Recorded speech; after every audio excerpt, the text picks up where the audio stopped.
Hey, how much did your dad leave behind? The night after my dad passed away and the funeral had ended, my husband Brian asked me with a smile that seemed too happy. Didn't the funeral just end? But we need to clear these things up, or it'll cause disputes later on. How much was there? Brian kept asking persistently. Just so you know, it's not just me. Mom, me, and my brother Thomas are the heirs. Yeah, but I'm talking about your share, Sophia. Talk about a distasteful way to put it. I thought, yet figuring it would soon come out anyway. Dad put $3 million in a debit card for me. $3 million! Brian exclaimed, sounding pleased again, which really made me uncomfortable.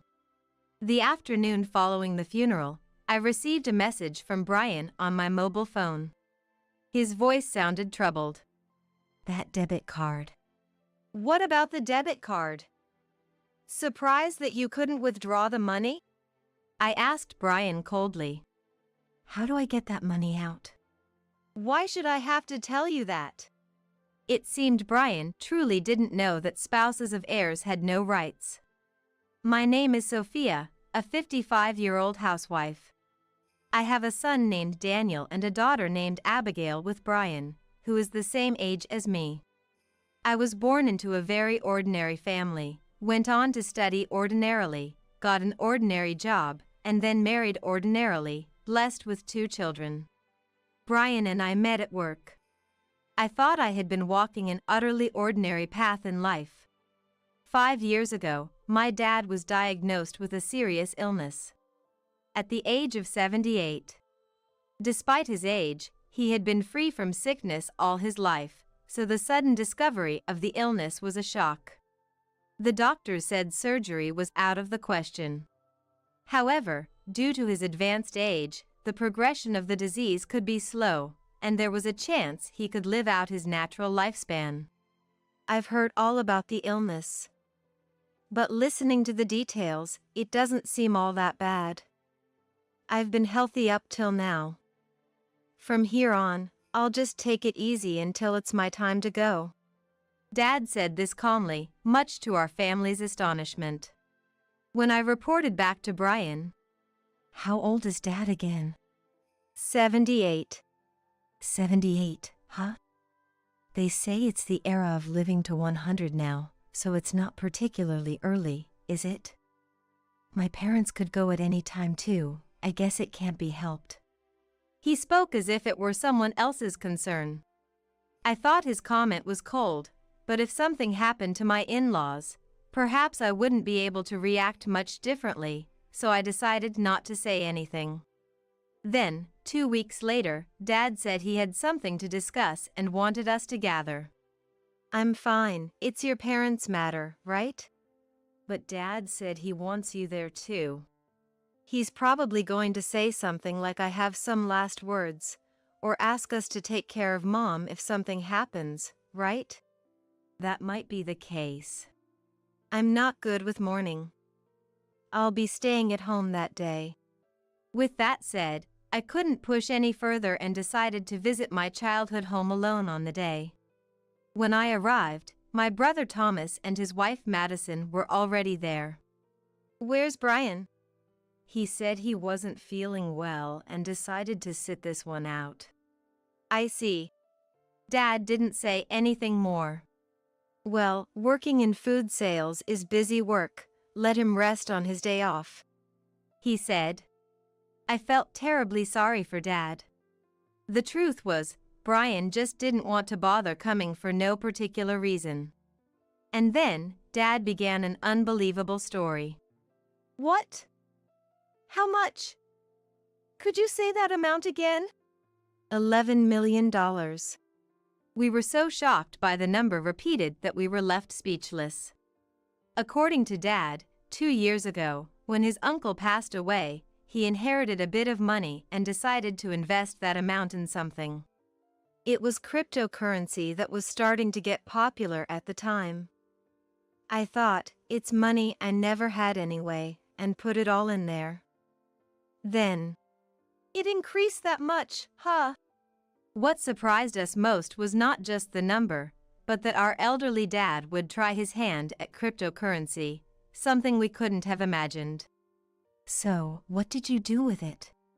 It became such a large amount that I thought it was best to stop there, so I pulled it all out and converted it to cash. That decision surprised me.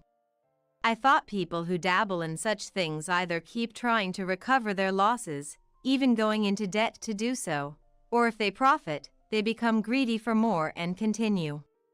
Guess it was good timing to pull out. After that, there seemed to be various problems, but I got out just before those happened. What an incredible luck! I'm astounded. I couldn't help but let out my true feelings. Dad just laughed shyly. So, what's today's discussion about? Well, it's about dividing up that inheritance. Don't talk about such unlucky things. It's the era of living to 100 now. It's too early for such discussions. When I said that, Dad laughed. Well, I thought the same, but these are discussions to be had while one is still healthy. I suppose so. So, that's why I wanted to have this talk with you and your partners. I was surprised again by Dad using the word partners. If something happens to me and suddenly such an amount appears before you, you might lose your way. And you might not know how to discuss it with your partners, right? Thomas and Madison exchanged troubled looks. So, I want you to be prepared in your hearts and think about how you'd use it after receiving it. That coming from the man who dumped his great-uncle's inheritance into cryptocurrency? Indeed. We all laughed at Thomas's comment. I was just really lucky. Knowing that, I wanted to make sure you all would handle it properly. I understood Dad's feelings very well. My brother, his wife, and I promised to do so, had a meal with our parents, and then headed home. What? The inheritance was actually a good story? Maybe I should have gone too. When I briefly summarized the meeting for Brian, he seemed surprised but then said, How rude to call it a good story about an inheritance. Well, yeah, but it's a significant amount of money we're talking about. How much are we getting? I frowned at Brian's way of speaking. I don't want to say. Come on, we're a couple, aren't we? No secrets between us. If you wanted to know, you should have come with me. Brian scratched his head uncomfortably at my response. Well, I was tired from work, and I didn't think it was going to be such good news. Good news? I involuntarily slammed my hand on the table. Do you think it's good news that Dad got an incurable disease and we're talking about his inheritance because of it? Sorry. He apologized sincerely, realizing I was genuinely angry. But Dad is still healthy, right? You said he wanted to talk about it while he could. That's true, but... The doctor said he could live a natural lifespan if things go well, so maybe it was a good opportunity to talk about it. I thought maybe he had a point. But my distrust of Brian didn't disappear. See? I'll consider your dad's feelings and visit to talk more. Seeing Brian so visibly pleased made me feel not just distrustful but also disgusted. After that, true to his word, Brian started visiting my parents' house frequently. On weekends, when the children said they were going to see their grandparents, Brian, who used to say he'd stay home and sleep, now eagerly joined them. And then one day, Abigail angrily said, I'm done with Dad. That day, Brian insisted on accompanying Abigail to visit Grandpa. What happened with Dad? According to Abigail, Brian had asked Dad how much the inheritance was during the conversation. And when Dad said, Let's not talk about that now. But it's a considerable amount, isn't it? I'd like to know too. Look forward to finding out when the time comes. Dad laughed and said, Can you believe what Dad said? I'll look forward to it then, with a laugh. Abigail's eyes filled with tears of frustration. I was speechless. When I got angry at what he said, Grandma defended him, saying Dad is an honest person. But that's not honesty. It's just rude. Mom was right. Brian was honest in a way. He always spoke his mind. He couldn't say something contrary to his feelings, a person without duplicity, a good man. I used to think so when we were younger and loved that about him. As we went through life together, I learned that nothing is purely positive. I'm someone who can't keep secrets. They say honesty doesn't pay, but if you're okay with that, I want us to be together. Those were Brian's words when he proposed. I was moved at the time, but it turned out to be just his insensitivity that could hurt others.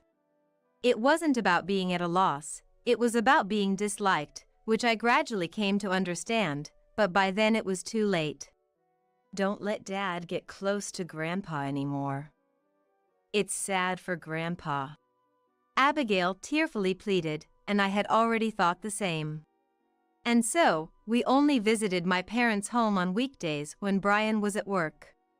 Eventually, Daniel and Abigail, as well as Thomas's 2 daughters, got married one after the other. I've seen all my grandchildren get married. I have no regrets left. Dad said happily and, after holding on for 5 years, passed away. At the age of 83. Though we had been preparing for 5 years, it was still a painful and sad farewell. Hey, how much did your dad leave behind? The night after my dad's funeral, Brian asked me with a smile that seemed too pleased. The funeral just ended, you know? But we need to clear these things up, or it'll cause disputes later on. How much was there? Brian kept asking persistently. Just so you know, it's not just me. Mom, me, and Thomas are the heirs. Yeah, but I'm talking about your share, Sophia. Talk about a distasteful way to put it. I thought, yet figuring it would soon come out anyway. Dad put $3 million in a debit card for me. $3 million! Brian exclaimed, sounding pleased again, which really made me uncomfortable.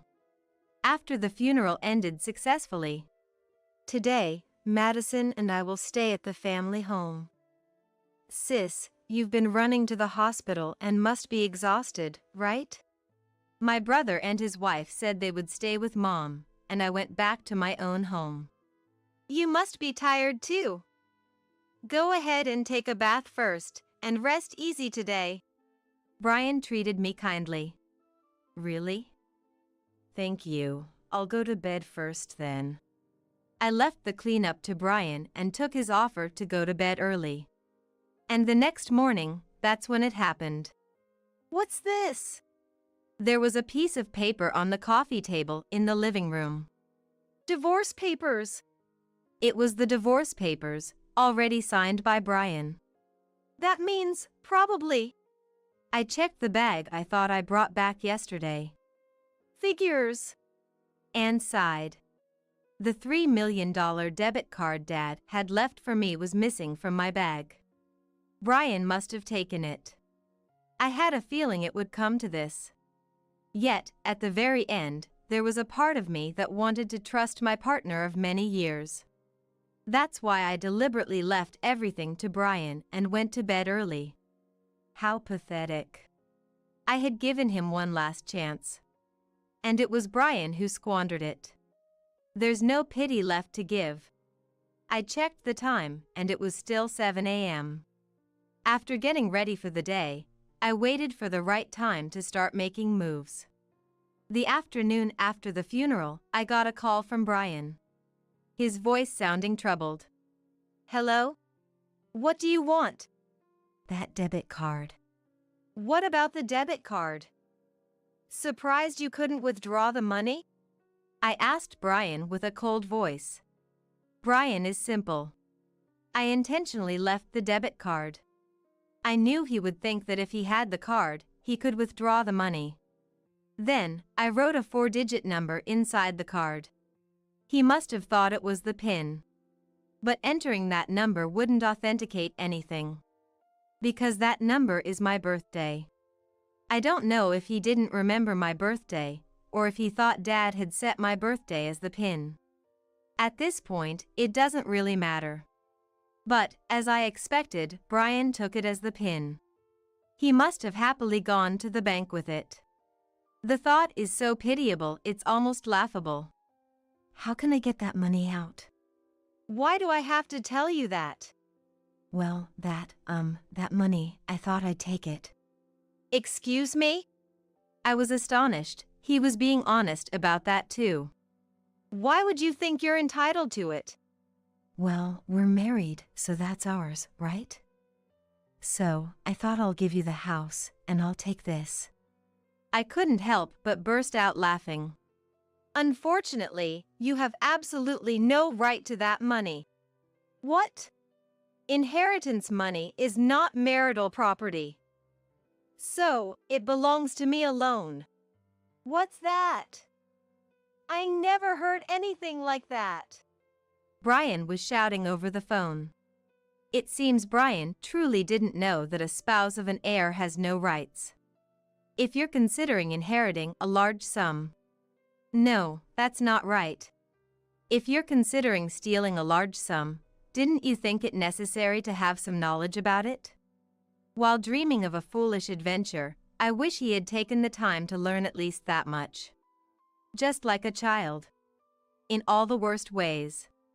That part of him, supposedly being a good person, is clear. Honest, straightforward, without deceit. If that were truly him, he shouldn't have tried to take what wasn't his in such an uncharacteristic way. Not being able to stay true to himself until the very end. That seems like Brian's downfall. As I listened to Brian shouting various things over the phone, I thought about this. Poor man. Hey, are you listening? If you can hear me, answer me, hey. As I was lost in thought, Brian, irritated by my silence, snapped at me. Yes, I'm listening. What were you saying? Hey. Is that the kind of person you were? We're married, aren't we? You could at least give me half, right? Please. I'm not even asking for half anymore. A third would do. $1 million, I'll settle for $1 million. That's fair, right? Brian pleaded in a pitiful voice. Why should I give a part of the precious inheritance I received from my dear dad to an ex-husband? What? You left the divorce papers, so I've filed them. We're strangers now. I informed him, and Brian seemed to freeze on the other end of the line. You think you can just do that on your own? What's unilateral about it? You signed it and left it, so I just filled in my part and submitted it. Is there a problem? There is. A big one. You can't just file divorce papers based on your own unilateral decision. I wish he wouldn't shout such embarrassing things, wherever he might be. It's not unilateral. As I said earlier, we both agreed to this divorce when we signed. This is absurd. Who's the absurd one here? Can you come back once, please? There are things we need to discuss, like the distribution of property. Are you going to split the inheritance? No. I had to raise my voice a bit at Brian's overly happy response. It's about the distribution of property for the divorce. This house, the marital assets you've depleted, and others, it's about dividing them between us. Brian went silent at those words. I know about the savings you've been dipping into from our house fund. Yes, Brian had been secretly withdrawing money from the savings we had been accumulating for our retirement. I pretended not to notice, though I knew. Brian changed after hearing about Dad's inheritance 5 years ago. He started spending money freely, going on trips with in-laws, treating colleagues lavishly. Each act might not have been significant, but he removed the limiters he had set for himself, buying whatever he wanted, going wherever he wished. Perhaps because he was trying to look good, even colleagues who had been cold to him started leeching off him, and he seemed happy to spend even more. Brian would unhesitatingly withdraw the shortfall from our joint account. Thinking about when Dad's inheritance would come in, he probably thought spending such petty cash wouldn't be a problem. But that was the savings I had been scrimping and saving for our retirement. The thoughtlessness of not considering someone else's hard work, seeing it merely as numbers, almost makes me nauseous. Brian had been happily living every day to the fullest for these 5 years, as if he were a child, shining his eyes like a little boy. I was disillusioned by such childish spending. I would have preferred it if he had spent it on another woman. "If you don't come back, I'll report the debit card as stolen to the police. Goodbye." I finished saying just that and hung up the phone, then turned it off. After that, Brian obediently returned home once and, in front of the children, complied with the distribution of property. Or rather, was made to comply. It seems Brian had planned to retire early and travel the world once he got his hands on Dad's inheritance. Dreaming big is free, but I wish he'd pursue those dreams on his own merit. For that reason, Brian had submitted his resignation at work. It was accepted, and though Brian did receive some severance pay, he unfortunately didn't get the full amount. Naturally. It was a resignation on his own terms, after all. Furthermore, even that amount became subject to the property distribution, so he couldn't keep all of it. I reluctantly decided to buy the house we were living in. Of course, at half the selling price, just Brian's share. The mortgage was already paid off, so transferring the money and changing the deed into my name completed the sale. After buying the house and reimbursing the portion of the marital assets Brian had squandered, including half of his severance pay, Brian was left with hardly any money. Far from early retirement, he now has to find a job again to make ends meet. Brian, crying, pleaded for a second chance, but I had no intention of agreeing. For the past 5 years, Brian had been dreaming of the day he'd receive the inheritance. He had joyfully made various plans for that day. He had filled a bookshelf with travel guides for a global journey. If he had been a boy, I might have fondly watched over that dream of someday traveling the world. But it was all a hollow dream built on the day Dad's life would end. I had no intention of hiding my feelings, nor did I want to spend my future with someone who eagerly counted down to such a day. It was all brought upon by Brian himself. I hope he finds new dreams to live for in the future. Dreams that, just like before, fittingly do not include me. And so, I divorced and sold the house we had lived in for a long time. Though part of me wanted to keep living in that familiar home, considering the chance of Brian lurking around, I decided to sell it. I also arranged for Mom and the children to move. You never know when Brian might turn up, asking for help. As a minimum contact, it seems they've only given out Daniel's phone number. Apparently, Daniel occasionally gets crying calls, but he just listens and then hangs up. Daniel requested a transfer at work and now lives in a provincial city. It's impossible for Brian to rely on Daniel for anything now. Abigail moved to a land she had been interested in before, knowing she could work from anywhere. As for Mom and I, we bought a house near Abigail and her husband, where we're living a leisurely life, occasionally taking care of what are my grandchildren and Mom's great-grandchildren. By the way, that world trip Brian had longed for. I could go on it myself, right? When I mentioned it, Mom said she wanted to go too. Maybe we'll take a leisurely cruise together soon. Of course, bringing Dad's photo with us. A rich and fulfilling later life. That's one thing I must thank Brian for showing me such a wonderful possibility. While I was out shopping, my phone rang with a call from Dob. Answering, I heard Dob's voice, sounding deflated. Well, what a surprise, you're alive. I heard the house caught fire. What? Indeed, I had heard sirens earlier, but never imagined it was my house involved. I heard a woman got seriously burned. You okay? What? I'm out shopping. There shouldn't be anyone at home. So it wasn't you who got taken away. Dob sounded more disappointed than relieved. Dob definitely knows something about this fire. I just had this gut feeling. I have many questions, but they can wait.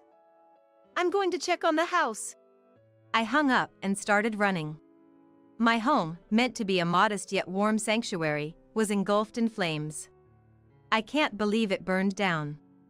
I've always held back, but if Dob was planning to hurt me, I'd never let it slide again. Sooner or later, people like Dob are bound to face their downfall. If that's the case, I'll be the one to push him over the edge. My anger is unstoppable. I am Sharon. A single, 40-year-old office worker. Well, perhaps not so ordinary. I'm a big fan of Meriwether, a male idol from Kiss Me Prince. I'm so hooked that I pour most of my monthly salary into supporting him. Meriwether has this younger brother vibe that's very healing to watch. I record all his shows, and for live events, I'm at my computer 10 minutes before tickets go on sale, ready to battle it out. My family and relatives might shake their heads, but this happiness is something only a true fan can understand. As long as I have someone to love, I should feel fulfilled, or so I thought. But now, Clayton, the last of my close friends from college, has gotten married. Looking around, I'm the only one left unmarried. The reality I've been avoiding all this time has finally caught up with me. Overwhelmed, I impulsively signed up on a matchmaking website. And I decided to attend a party organized by the matchmaking site, where I was destined to meet someone special. Wait. Meriwether? A young man who could be mistaken for Meriwether from afar was there. During the mingling time, I made a beeline for him. Excuse me. You're Meriwether from Kiss Me Prince, right? He laughed, amused. People say I look like him, so I've styled my hair and vibe to match. His name was Clayton, 5 years my junior at 35. But youthful enough to pass for his 20s. As a self-confessed idol fanatic, I was completely charmed by Clayton. Clayton seemed to take a liking to me too, and we started dating. He treated me like a fan on our dates, and I found myself falling for him, projecting Meriwether onto Clayton. In hindsight, it was odd that such a desirable man would choose a 40-year-old idol otaku like me, but at the time, I was oblivious. Soon, I received a formal proposal. The proposal took place at a location where Meriwether once proposed to the lead actress in a TV drama. Lost in my romantic fantasy, I accepted his proposal without hesitation. However, just before we were to register our marriage, Clayton brought a high school boy to our date. Actually, I have a son living with me. The boy introduced as his son, Dob, didn't resemble Clayton much. He was a quiet-looking kid. Clayton is 17 years old. Wearing thick glasses and with unkempt hair. His gloomy appearance was evident as he wouldn't even make eye contact with me. I should have come clean sooner, but just couldn't find the words. I'm sorry, Sharon. His apology pose, so reminiscent of Meriwether's that it seemed studied, unexpectedly triggered my maternal instincts. I suppose I can forgive you. We were a completely foolish couple. Then, I overheard Dob muttering under his breath. Just another wrinkled old lady. I couldn't believe my ears. What? It was said so naturally that I wondered if I had misheard. I asked Dob to repeat himself, but Clayton interrupted. Dob seems happy to have a new mom. Let's get along. Clayton and I then went to submit our marriage license. Since the office was closed, we left it with a security guard and officially became husband and wife. Originally, I lived in a house with plenty of empty rooms, so I decided to have Clayton and Dob move in. To be precise, the rooms weren't exactly empty but filled with merchandise of my beloved. But now, I was going to live with my real beloved. I decided to let the merchandise sleep at my parents' house. It was a significant decision for me. Packing away my cherished Kiss Me Prince goods into cardboard boxes, I made a promise to put Meriwether on hold for a while and focus on building a warm family. I thought the fun times as a family of 3 would begin once Clayton and Dob moved in, but that didn't happen. Clayton, claiming to be busy with work, would stay at the office 2 or 3 nights a week, leaving me and the gloomy Dob alone at home most of the time. Dob continued to avoid eye contact and seldomly spoke. Except for school hours, he barely went out, spending most of his time locked in his room playing video games. Yet at meals, he would mutter barely audibly complaints about the meat being hard or the food not being worthy of the name. While I tolerated his complaints as childlike behavior, his lack of initiative in job hunting or studying while gaming all day bothered me. So, I brought it up with Clayton when he returned home late one night. "What's going on with Dob's career path?" Clayton responded with apparent annoyance. "I'm leaving it up to Dob. He should do what he wants." I mentioned that Dob didn't seem to be job hunting or studying at all. But Clayton wouldn't take it seriously. "Look, Sharon, can't you see? It's late. I just got home. I'm tired. Can you not stress me out with trivial matters?" Despite his fatigue, shouldn't he be concerned about his child's future? Was it strange that I, once a stranger to them, was the only one worried? That thought crossed my mind, but I couldn't voice it further. It was just sad that Clayton, who used to dote on me, now treated me as a nuisance. Then, one day, Dob unusually brought home a girl. She was a quiet girl, wearing glasses, just like Dob. I had thought he wasn't the type to attract someone, but perhaps Dob had gotten himself a girlfriend. After eating and drinking in the living room, they whispered to each other for a while before leaving the house.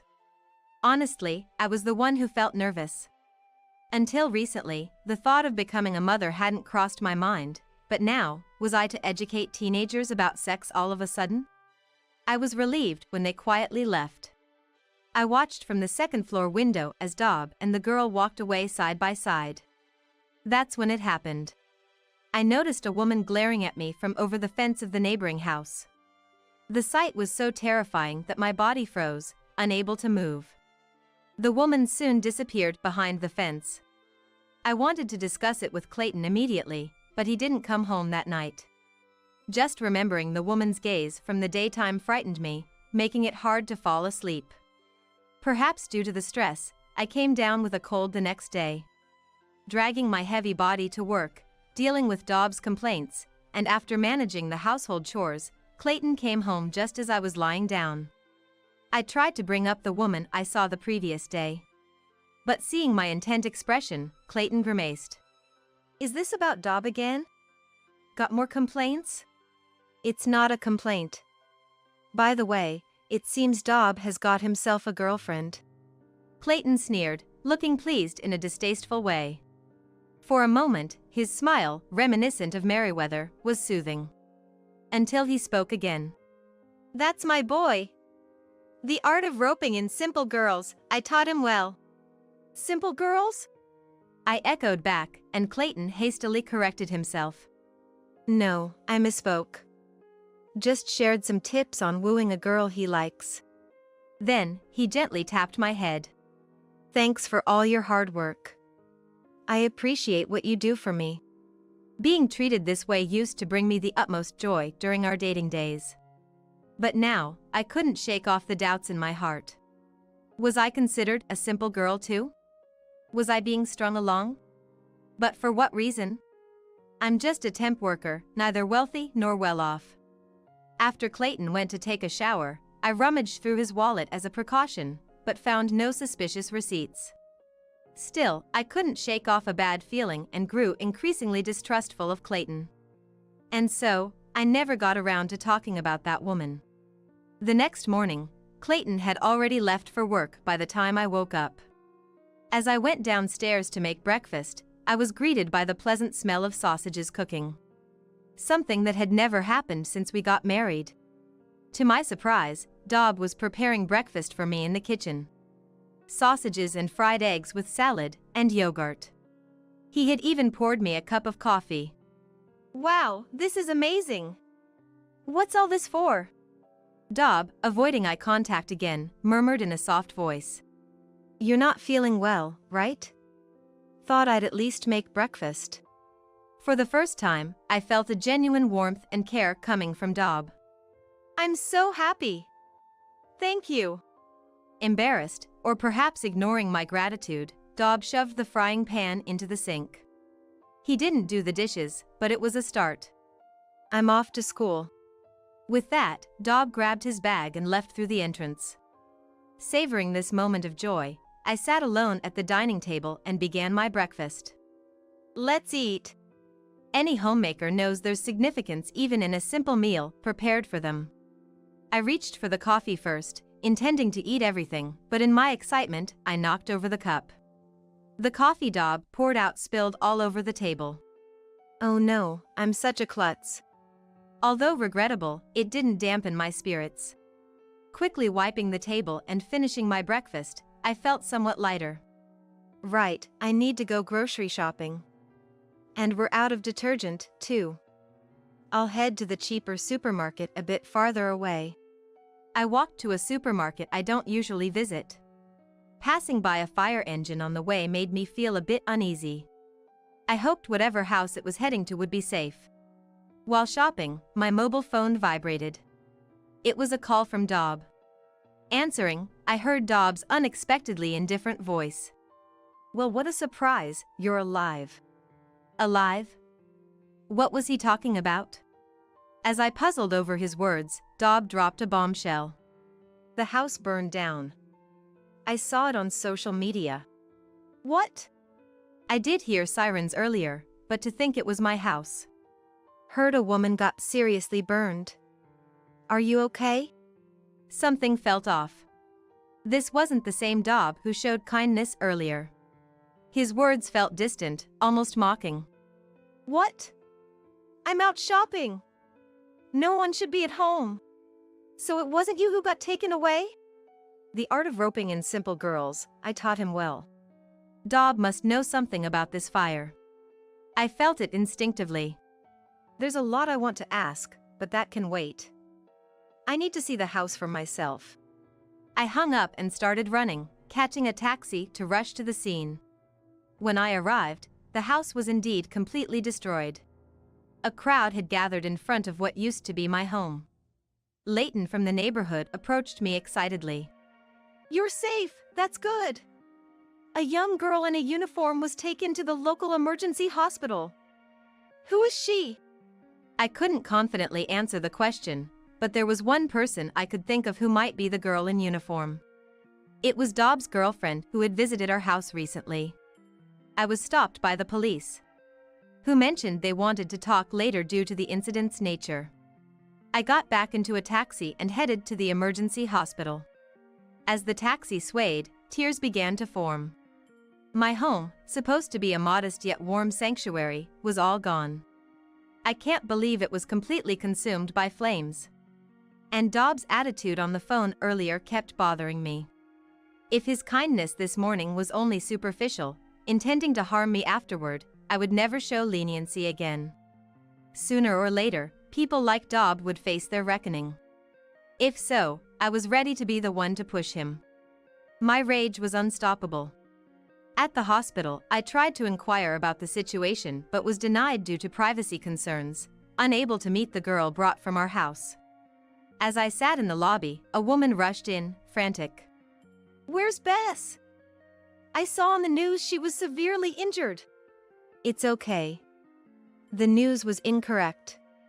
She suffered burns to her face and limbs, but her life is not in danger. I was startled. I knew this woman. She was the one who had glared at me through the fence that day. Noticing me, she introduced herself with a business card. My name is Chanel. I'm Clayton's wife and the mother of Dob and Bess. I exclaimed in surprise. But I'm Clayton's wife. Chanel seemed to want to explain, but decided visiting her daughter was more urgent. Sharon, please come with me. In the hospital room, the girl who had visited our house, Dobbs' girlfriend, lay in bed. Upon seeing me, she burst into tears. I'm sorry, I'm so sorry. Comforted by Chanel, Bess sobbed and revealed the whole story. Turns out, Bess wasn't Dobbs' girlfriend but his sister. She had admired her kind brother since they were young. But some point in time, her brother changed. She said he learned from our father how to wrap simple girls around his finger. After that, he rarely came home. Probably because he was living with me, but Dobb told Bess he was living with a convenient woman. Even when he did come back, seeing my brother repeat his misogynistic remarks, Bess wished for the brother she remembered. How can I get my kind brother back? She asked Dobb, and to that he answered like this. I want you to set fire to the house of Dad's mistress, Sharon. Bess, swayed by Dobb, scouted my house for this reason. That's why Bess had come to my house. After much hesitation, thinking of her brother, she went through with it. But called the authorities immediately after realizing the gravity of her actions. To save me, supposedly asleep inside, she broke a window to enter the house and got injured. Wait. What do you mean supposedly asleep? Through tears, Bess answered. My brother planned to put sleeping pills in your coffee. A chill ran through me. Had I not spilled my coffee, I might not have been safe. Chanel, in a near frenzy, scolded Bess and apologized to me. How could you do such a foolish thing? You nearly killed someone. Sharon, I don't know how to apologize enough. It was a lack of supervision on our part. What Dobb and Bess did was terrifying. About that, I started, addressing my lingering doubts. Dobb is legally my child now, right? We submitted the marriage license. Chanel hesitantly took a piece of paper from her bag. It was Clayton's family register. Indeed, Chanel's name was listed as his wife. My husband had previously deceived another woman in the same way. You and Clayton submitted the marriage license after hours, didn't you? She was spot on. Because he's already married, it should have been rejected, but the security guard accepted it after hours. Probably, the office tried to contact Clayton's mobile afterward, saying the license is invalid due to bigamy. Faced with this unbelievable truth, I felt dizzy. Why would Clayton do something like this? Chanel sighed deeply.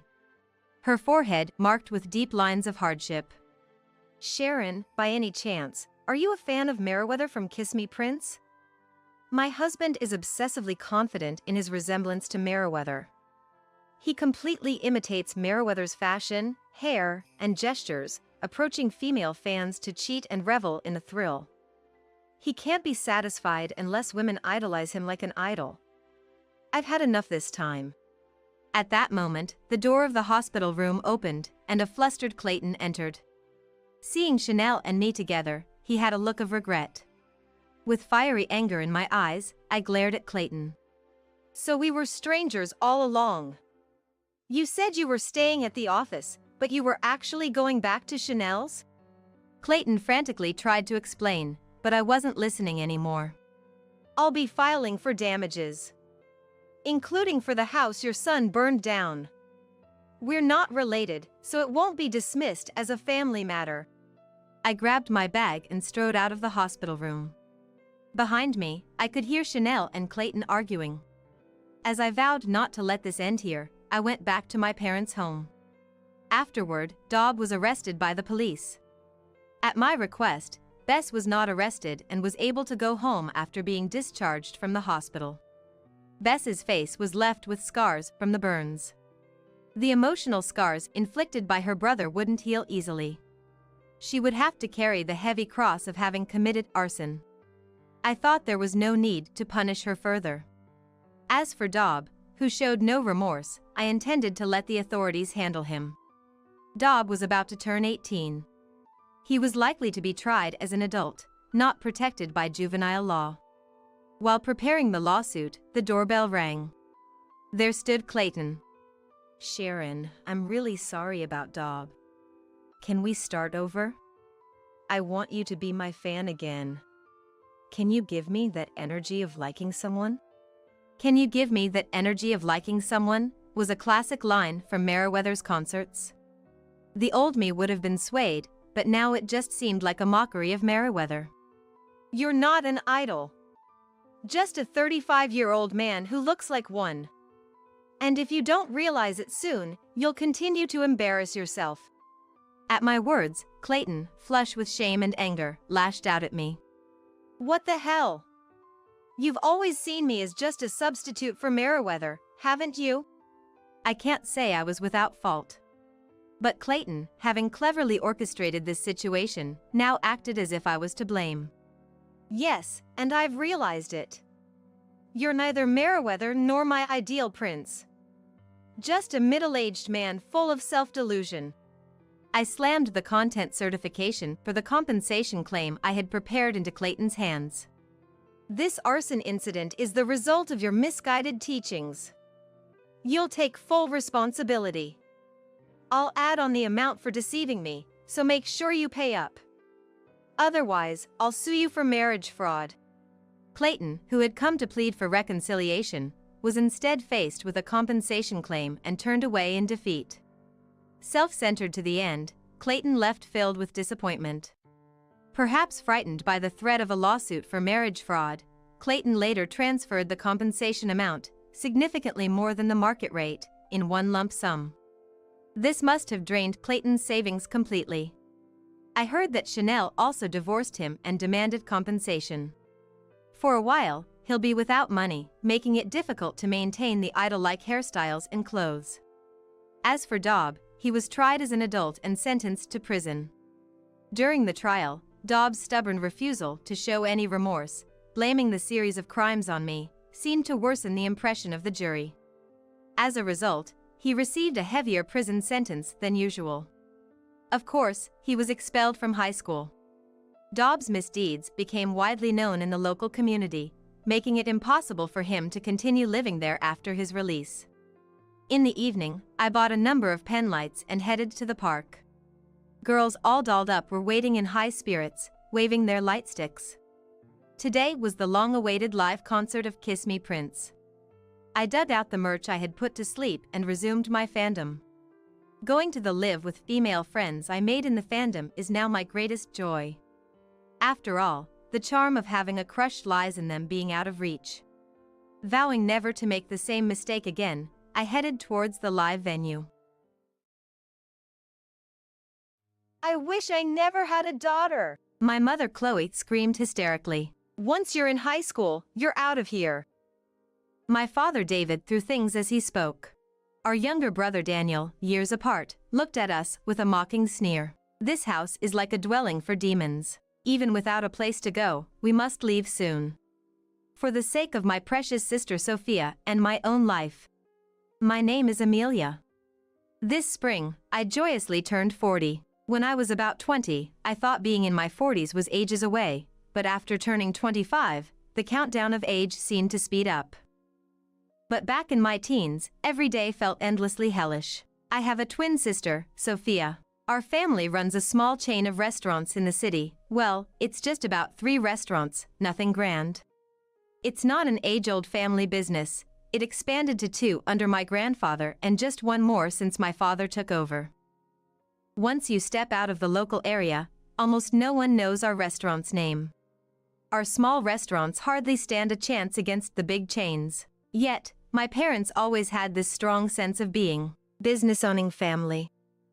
My father was saying so. Especially when it came to the issue of succession, my parents unusually desperate, even from a child's perspective. First off, as twins, we were always told, you'll be future star CEOs just for being twins. Grow up beautiful. Thus, from a young age, we underwent rigorous beauty care. It would have been better if we were plain, but unfortunately, we inherited good looks from our reasonably attractive parents. Under their educational policy, we had our eyebrows neatly done as soon as we were aware, and my mother would apply lotion to our skin every day after bath. I wonder now if slathering all those chemicals on a young child's skin did more harm than good. On top of that, we had our own beautician by the age of 5. Unbelievable, right? I've never heard of anyone else having this, but it's true. I couldn't share this with classmates without making them jealous. We were also under strict weight management, hardly ever indulging in sweets or hearty meals as kids. My maternal grandparents, coming from a more typical employee family, tried to treat us with homemade dishes and snacks, but my father disapproved and my mother followed suit. Consequently, we became distant from my maternal grandparents. Due to differing educational views, "Don't interfere anymore," our parents would lash out. We had lessons too, piano, ballet, and skating as well, since it could connect us with rich heiresses. We were never pampered. To our parents, we were products for the future. Everything was for the sake of expanding the business. As a child, I didn't realize this and genuinely believed, I'm loved by my parents. Their strictness is a sign of love. Someday, I'll take over the business and make them happy. Sophia thought the same. But then, a life-changing event occurred. When we were in elementary school, a baby brother was born. Named Daniel, he was the only boy in the family. Seeing him, a boy is more suitable for succession. Our parents decided. So, they shifted their focus entirely to him, stopping all our lessons and even the strict beauty regimen. The beautician was gone. That would have been fine. But then one night, I overheard my parents talking. I never really wanted a daughter. I thought twins would be good for publicity, but if it's a boy, I couldn't care less. Yeah, I agree. A woman isn't suitable to take over the company. All our shop managers are men, and it's better if men are in charge. When you think about it, having 2 daughters is just a waste of money. What should we do about it, then? They were talking about us as if we were just some bulky trash they needed to get rid of. Up until then, I had convinced myself that their recent coldness was just because they were busy with our little brother. I couldn't comprehend what was happening. After that conversation, I slowly began to notice a change in how they treated us. First, we were forbidden to go out and play with friends on holidays. My mother explained, you could get hurt. But we always ended up helping at the main shop on holidays. In essence, we were being used as pieces of the household to prevent us from going out and playing. It must be a strategy thought up by our parents to make up for lost time. When we served food to the customers, "What cute twins! Good for you, helping out," they would say. There's nothing praiseworthy about it. We were being forced to do it. My parents, getting carried away with the situation, started making us work in the shop on holidays, doing simple waitressing, and eventually even had us sing and dance to popular songs. We're known as the lovely little sisters, and needless to say, our popularity brought more customers to the shop. But nobody realized that our freedom was being sacrificed behind the scenes. On weekends, we were sent to the shop. Don't let your grades drop. It would look bad. And on weekdays, despite being elementary school students, we had to study late into the night. We couldn't slack off in practicing the songs and dances for the shop. Our overly packed schedule, like that of an unreasonable full-time employee, left us exhausted every day. Perhaps due to fatigue, or maybe stress, our adolescent bodies, despite not eating much, started to gain weight easily. Once our parents realized we were of use to them, they became fussier about our appearances. Make sure you manage your weight, they would say, giving us mostly vegetables, typical of what a model would eat. Although we were never denied food, such a diet was too healthy for a growing teenager.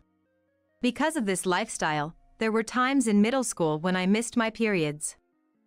Meanwhile, my brother Daniel, who had been doing karate since he was young, didn't gain weight easily.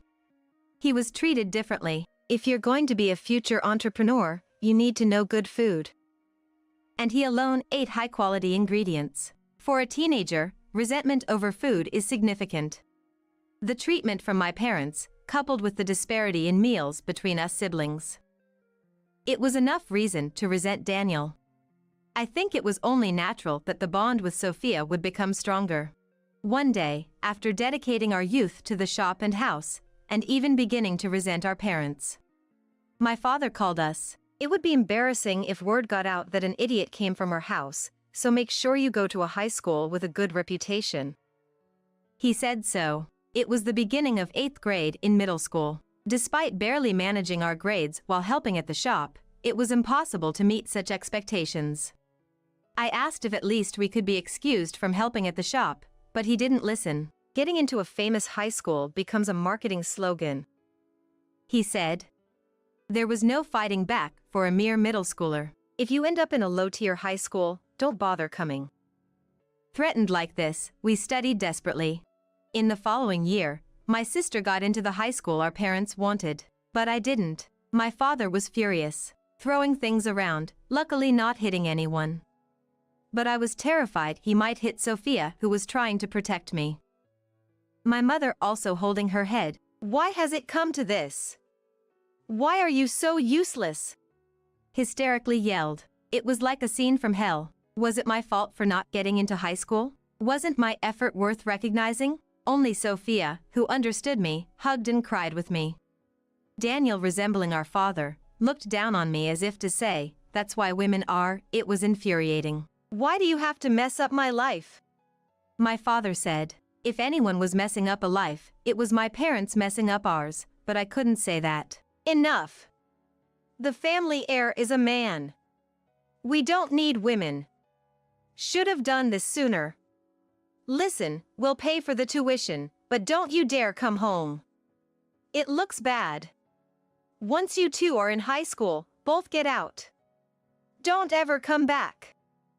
He slammed the newspaper on the floor. At that sound, Sophia and I flinched, looking at each other, tears in her eyes. We couldn't stay here. It wouldn't just be high school. College entrance would be the same. I was a bit weak today, but I am her older sister. Understanding my intention, Sophia nodded. Indeed, she's my other half in this world. Quietly holding each other's hands, we glared at our parents. Understood. And simply replied. My father said, you'll come crying back, but I won't help. But I thought I was not going to cry. A few days later, on the night of our middle school graduation, Sophia and I left home. For about 2 days, we slept in a park, but noticing a homeless person watching us with a creepy smile, we realized living on the streets wasn't feasible for 2 kids. There were no adults we could rely on. That's when the faces of our maternal grandparents came to mind. They had been estranged from us for scolding our parents about proper child rearing. Maybe they would be on our side, but our hope was dashed. Even after explaining our situation to our middle school and borrowing a phone from our former teacher to contact them. I'm sorry, but we don't think of her as a child anymore. We don't want to have anything to do with you guys either. We were rejected by our maternal grandfather, Andrew. Apparently, unbeknownst to us, my mother had been extorting money from them. It was understandable that they wanted nothing to do with us. Just when I thought nothing was going right. How about coming to my place? It might be cramped for 3. Our former teacher Scarlett offered. We knew if our parents filed a missing person report, it could jeopardize Scarlett's position because of us, runaway girls. But we also knew our parents wouldn't bother. Most importantly, there was no one else we could unconditionally trust and rely on. We said, please, teacher. With asking for shake hands. Sensing our tension, Scarlett joked a bit. Understood. And smiled. Thus, a new life began for Scarlett and 2 of us. Even if you're a bottom-tier high school, you still pay tuition. Our parents said they'd pay for tuition, but in reality, we were treated as if we declined enrollment. They would have thought once we left home, it should be better to spend all the money on Daniel. We can't even go to school. As we were disheartened, Scarlett offered. Can you do part-time? I wish I could cover all expenses, but it's a bit tough right now.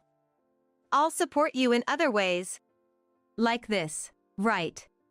High school students can work part-time. We weren't like before. Realizing that, it seemed Sophia had the same thought. We don't need money. But could you help us with our studies? Scarlett was surprised at our request. Of course, but what will you do? We'll save money working part-time for a year, no, 2 years. Then we'll go to high school. But our studies might suffer, that's why we need you. You can rely on me for money. No, it's not that. Relying on you would feel like losing to our parents.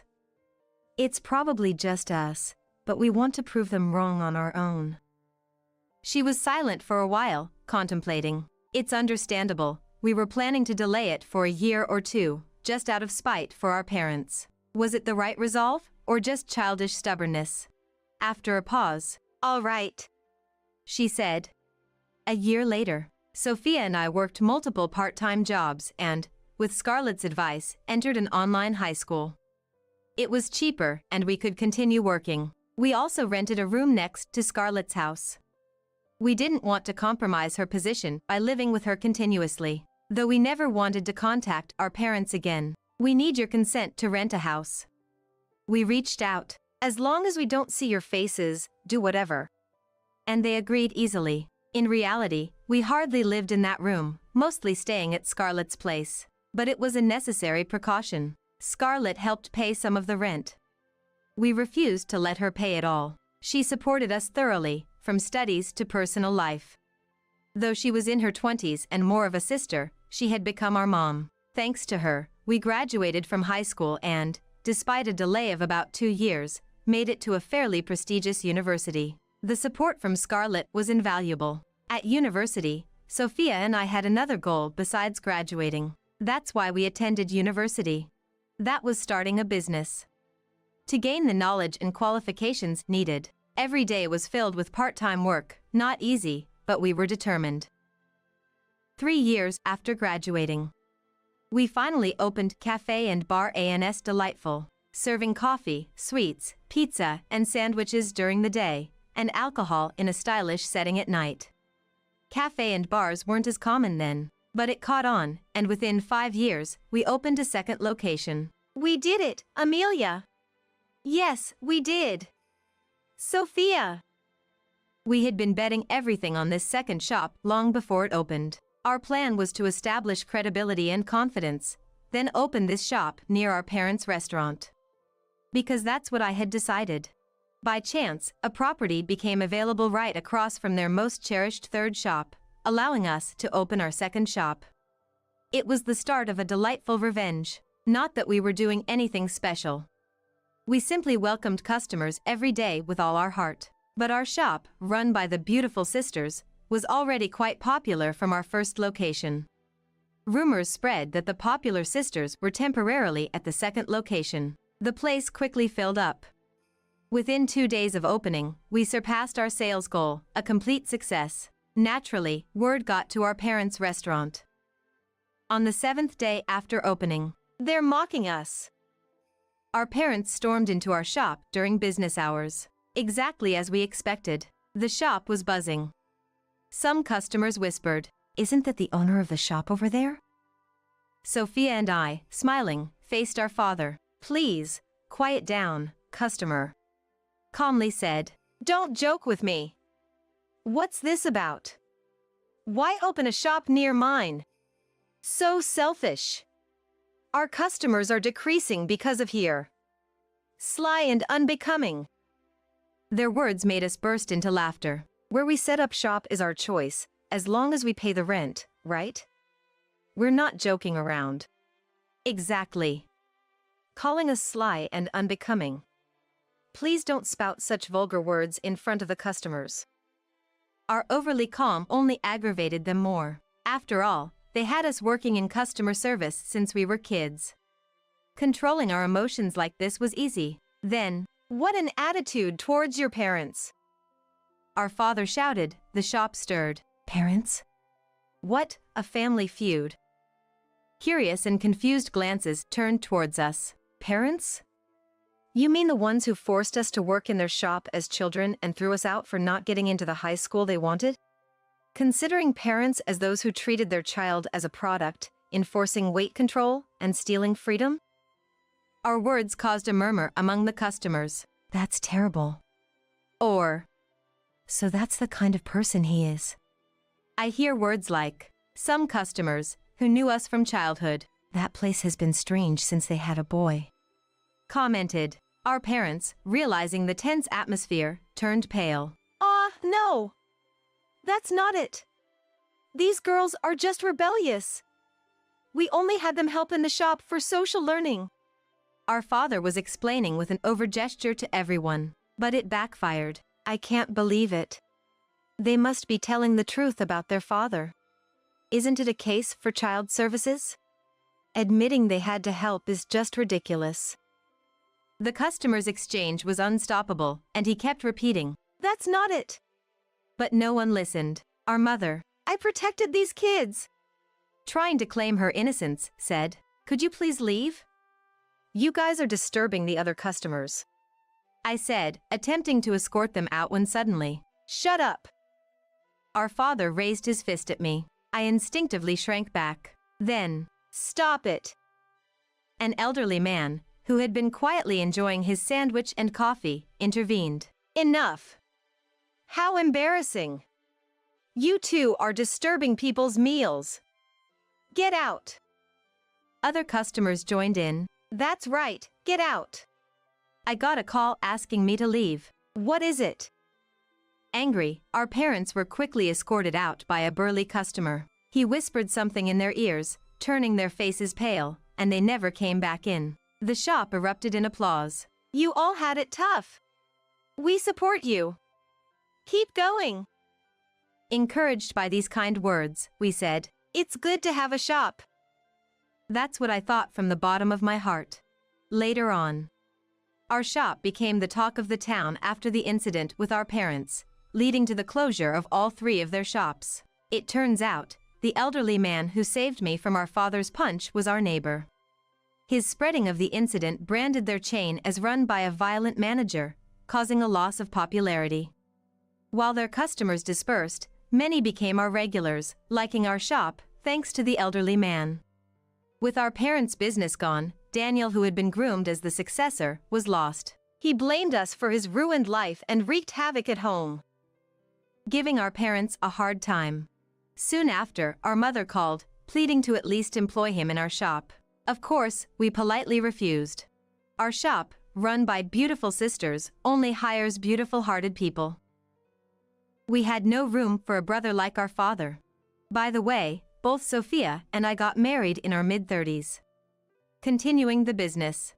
Due to the twins, we both fell for the same customer inadvertently. Just as we braced for a sibling rivalry, it turned out they were twins too. They never came together, so we never realized. Each thinking, "He seems slightly different today." Luckily, Sophia liked the older brother, and I liked the younger one, so crisis averted. Thanks God. Now, the shop is a family business, involving our husbands. Our children are not twins though. All they look so alike with each other as they could be siblings, the power of twin genes. We have no plans to train them for business, but seeing their interest in playing shop, they might be standing at the shop's front soon. What a joy that would be. As for our teacher Scarlett, she married around the time we opened our shop. "Now, you two are settled," saying so in her happy wedding, which was impression. Recently, her family has been visiting our shop, continuing our family's close relationship. We've repaid all the rent and support she gave us, but I still want to repay her in various ways. She was more than a mother, a sister, and a mentor. A person who gave us immense and warm love. Someday, we hope to return love to others, like she did. First, to guide our children towards a bright life. All right, let's keep up the good work today. Mommy's promise comes first, so please go to the hospital with this. My husband takes out $20 from his wallet and hands it to me. Overwhelmed by the unexpected turn of events, I could only stand dumbfounded, watching him drive away in his car. Unbelievably, he left his wife, struggling with her water broken, to prioritize picking up and dropping off his mother for her hobby classes.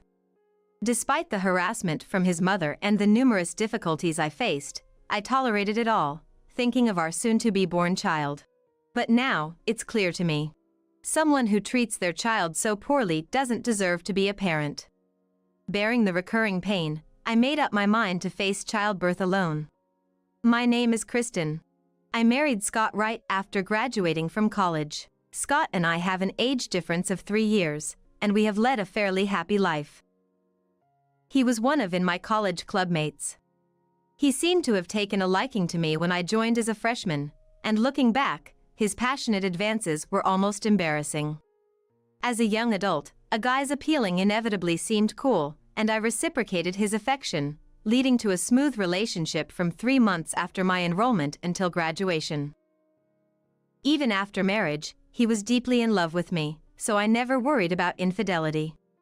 He boasted at work about his happiness in returning home on time every day to eat the dinner I cooked while it was still warm, so I doubted any woman would intentionally approach him. However, he has always been particularly kind to women, attracting some attention. But since he was always devoted to me, I never let my gaze wander. Yet, there's a reason why I described our seemingly perfect marriage as fairly happy. That reason is his mother, Evelyn's presence. I thought the mother-in-law and daughter-in-law conflict was a thing of the past, but she frowned upon seeing me. "What's the purpose for today?" It was all of a sudden. "You should have informed me in advance so that I could be prepared properly. Besides, you have no gifts even being invited home. It's just bad manners. You knew you were meeting us, you should have taken care of all of these." "Oh, dear, why don't you leave my son and go home today?" That's what she said during my first visit to my in-laws' house before our marriage, and being still young, I turned pale with fear. Although I told her about the schedule to visit beforehand, indeed, I should have brought some gifts to meet Evely for the first time at her house. Feeling embarrassed and frustrated at being seen through, I remained downcast for a while. It was my fault for the etiquette breach, but if Evelyn had been a bit more restrained in her words, I wouldn't have been so upset. Because of my failure, I was virtually separated from Scott and had to return home alone from my first visit to my in-laws, leading to a phone call from Scott later. Mommy was nervous and ended up being a bit harsh. "She actually likes you, Kristen, so don't worry. She approves of our marriage and really wants you to visit again." At that moment, I was infuriated by his optimistic tone. He didn't advise me before visiting her house and wouldn't stop Evelyn when she insulted me right in front of him. Her wanting me to visit again was undoubtedly not her true intention. Would marrying him mean being pressured into living together and facing daily harassment?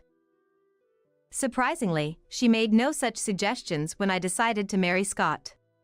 However, relieved for only a moment, she began frequently summoning Scott to her house. "Just when you finally graduated from a distant university and got a job locally, you're getting married. I've been so lonely. Why don't you let Kristen have a break and stay with me for a week or so?" Such messages would arrive for Scott, terrifying me. Showing me the message, he asked, "What should we do?" In his place, I called Evelyn right there and then. "I'm sorry for the inconvenience after your kind consideration, but we still haven't finished unpacking and handling paperwork from the move. I think it will be a while before Scott can relax. Sorry." When I said this, "Just unpack by yourself. Don't always rely on my son," she grumbled, but I simply nodded along and ended the call. Her offer to ease my burden was just a pretext, but she wanted her beloved son by her side. My anger rose towards Evelyn for her lack of consideration, even though we were newlyweds, and also towards Scott, who just laughed off the situation and wouldn't say no. According to him, Evelyn has always been like this. Her overprotectiveness worsened after divorcing Scott's father, and she even cried and tried to stop him from going to college. Somehow, he convinced her and went, but they kept in constant contact through messages and calls. He trusts his mother, who raised him as a single parent, so their relationship has always been good, as I knew from our dating days. It's great to be caring towards a child and a mother, but as adults, there should be a proper distance. However, this closeness was normal for them, and I knew it wasn't right to interfere in another family's dynamics. If it weren't for this, Scott, who is serious about both work and house chores and has a good personality, would have been perfect, so I tried to accept it. But it wasn't long before I couldn't overlook the excessive closeness between the two. One holiday, when Scott usually sleeps till noon, he woke up earlier than me and started preparing to go out. "Did we have plans to go somewhere today?" I asked. "I'm going out shopping with Mommy, so you can stay and sleep." And he replied unbelievably. Apparently, Evelyn wanted to buy clothes and asked him for his opinion. Angry at his willingness to go, "We have a day off together for the first time in a while, let's do something." I controlled my emotions and suggested, but Scott shook his head. "I'd like that, but I've already promised Mommy, and she seems to be waiting outside." Shocked by his words, I went to the entrance in my pajamas. Looking out the window, I saw Evelyn's bright red car parked in the yard. Noticing my gaze, Evelyn got out of her car, smirking, with her bright red lipstick. "Scott, you're late." "Oh, Kristen is still asleep? Such a lazy wife for my son. Maybe I should buy you an alarm clock as a souvenir?" Mocking me, she affectionately took Scott's hand and led him to the passenger seat. I was dumbfounded by their close relationship and could only watch Evelyn's car drive away swiftly. After this incident, Scott's behavior began to change gradually. He hardly did any housework he used to do routinely and often went to his mother's house almost every weekend. His attitude towards me changed too, becoming more demanding. "Kristen, you're too lazy. If I'm off, you just sleep along. Can you call that fulfilling your duties as a housewife? You don't even put on makeup when you're at home. It's not good to slack off just because you're a wife. Mommy is worried about you too. Why don't you visit her alone sometime?" I didn't know what Evelyn was saying about me, but his agreement was troubling. He had never mentioned napping or makeup during our relationship. But as he said, perhaps Evelyn was genuinely concerned about my behavior.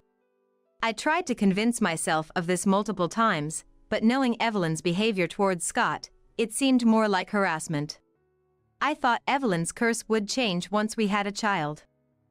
Soon after my doubts about Scott began, I discovered I was pregnant. He was thrilled, promising to support me. But Evelyn's harassment intensified. Summoning Scott for trivial tasks like shopping, doctor visits, and cleaning her house, effectively leaving me alone. When I explained Evelyn's malicious intentions to him, it backfired. Suddenly, he became infuriated and said, "Every time Mommy sees you, she talks about you. How you should go back to your parents' house, or how you need time alone. Getting angry over such things will affect the baby in your womb. Just indulge in Mommy's feelings." He began leaving me alone more often. As time passed, my morning sickness worsened, and I told him I wanted him to stay with me as much as possible because I felt uneasy being alone. But Scott replied, "What can I do even if I'm with you? Mommy also wanted to be alone during her pregnancy, didn't even want to see Dad's face." He wouldn't listen to anything I said. Feeling physically and mentally unstable, I lost the energy to argue back and resolved to fight this battle alone. Then, one day, while Scott and I were shopping for baby items, we bumped into his colleague who said to me, "Scott, I heard you've been actively attending parenting classes. Your home bookshelf is filled with parenting books, right? Accompanying your wife for shopping today, you're going to be a great dad for sure. Can't wait for your child to be born." Shocked, "Huh?" I blurted out. Scott quickly intervened, "Please stop," laughing off in a joking manner. Turns out, Scott had been pretending at work to be an attentive new father, even fabricating stories. I kept silent about this to his colleague to avoid any trouble, but felt a rising anger inside. Still, he continued to prioritize his time with Evelyn, and whenever I met his colleagues, "Your wife has caught herself an ideal husband," they would say. Such incidents gradually made me distrust his actions and words. I can't say for sure if this stress was the cause, but one weekend, while preparing lunch, I noticed my pants were wet. A thought crossed my mind, and I rushed to the bathroom. As I suspected, my water had broken. I yelled towards the room where Scott was still sleeping, telling him to get the car ready immediately. He, still groggy, became anxious upon hearing about the water break and supported me as I walked. The nurses had repeatedly told us to come to the hospital immediately if my water broke, as there could be urgent risks. Scott, slightly panicked, helped me into the car amidst my contractions. Just as we started driving, his mobile phone rang. Unable to answer while driving, I glanced at the screen while struggling with the pain. Seeing Evelyn's name, I had a bad feeling. The phone kept ringing, and after staring at the screen for a while, I reluctantly answered. "Scott, where are you?" "It's Wednesday, the day of my sewing class. Did you forget?" Her flirting voice terrified me, but I explained to her. "Evelyn, actually, my water just broke, and Scott is taking me to the hospital right now." As soon as I spoke, Evelyn yelled as if she was a different person. "That's your problem, isn't it? I don't care. Using Scott, who's resting, as a taxi is quite a position you're in. Let me talk to Scott. Today is my regular sewing class day, and I have a prior appointment." I was speechless at her disregard, even for her grandchild's well-being. Her shrill voice continued to echo, even as I remained silent. "Sorry, Kristen," Scott muttered. For a moment, I thought he was apologizing for Evelyn yelling at me. But then I realized Scott had walked around to the back seat where I was lying and opened the door. Confused and enduring the pain, I was stunned. Then he said, "I had promised to drive Mommy, so could you take a taxi or an ambulance from here? I'll definitely catch up later, so go ahead." "Wait a minute. Are you prioritizing a sewing class over your own child? Since you won't listen to me, please convince Evelyn yourself. The pain is getting worse, hurry." I raised my voice out of desperation, but he, frowning as well, replied, "It's a weekly commitment, can't be helped, right? I'm sorry I forgot to tell you about it. Here's some money, please manage with this." He took out $20 from his wallet and shoved it into my bag. Then he got back in the driver's seat and left without hesitation. "I can't believe it." The place where he dropped me off was still close to our house. Concerned about the neighbors seeing me, I hurriedly searched for a taxi company. The amniotic fluid continued to trickle down my legs, and panic set in as I realized the danger to my unborn child. Tears welled up in my eyes as I struggled with the phone, wondering why my baby and I had to suffer like this. "Kristen!" Startled, I turned around and saw a familiar face. "You look terrible. Forget talking, just get in the car." The person got out of their car, gently supported me, and helped me into the back seat. Her husband adjusted the seat and drove. My memory of what followed is hazy. Upon reaching the hospital, I was quickly wheeled in a wheelchair and taken to a prepared room by nurses. The pain was so severe that I was moaning, but I was told there was still time before delivery, so I rested there. The pain was so intense that I nearly lost consciousness, and suddenly, my mobile phone rang. Thinking it might be a callback from a call to my mother during the journey, I was shocked to see it was Scott. Looking at the clock, it was already evening. 3 hours had passed since I left, and in disbelief, I decided not to answer. But as the calls persisted, I answered in irritation. "Kristen, help me. I want you to explain the situation." Not a single word of concern for me, and I had no idea what had happened to him. Help me. That's it. Even if he was being eaten by a crocodile, I had no obligation to help someone who could abandon his own child. "Who do you think you are, saying such things?" I yelled through the phone at him and hung up. Some time later, I went into labor alone. Though I wished for Scott's support, I was better off without a foolish man who couldn't prioritize correctly. Instead, a kind nurse supported me, and by late night, my much-awaited baby was born safely. Exhausted, I fell asleep quickly after the birth. The next morning, a nurse came to my room first thing to tell me that Scott had come. Apparently, he had arrived right after the birth, but seeing how deeply I was sleeping, the nurse kindly sent him away. Honestly, I felt I never needed to see him again.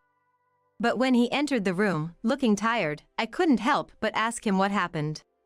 The person who picked me up and took me to the hospital was Misty, an older lady in the neighborhood with whom I was always friendly. She had been like a mother to me, caring for me like her own daughter since I was newly married and insecure. When she asked about Scott in the car, I told her he was taking Evelyn to her hobby class, and she got angry as if it were her own matter.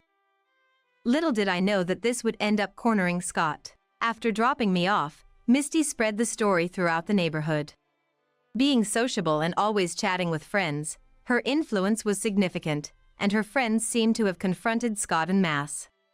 The trouble that he wanted help with was apparently this situation. With that, a huge commotion had formed around our house with many people gathering. As panicked as he was, seeking my help in that situation was clearly a lack of intelligence.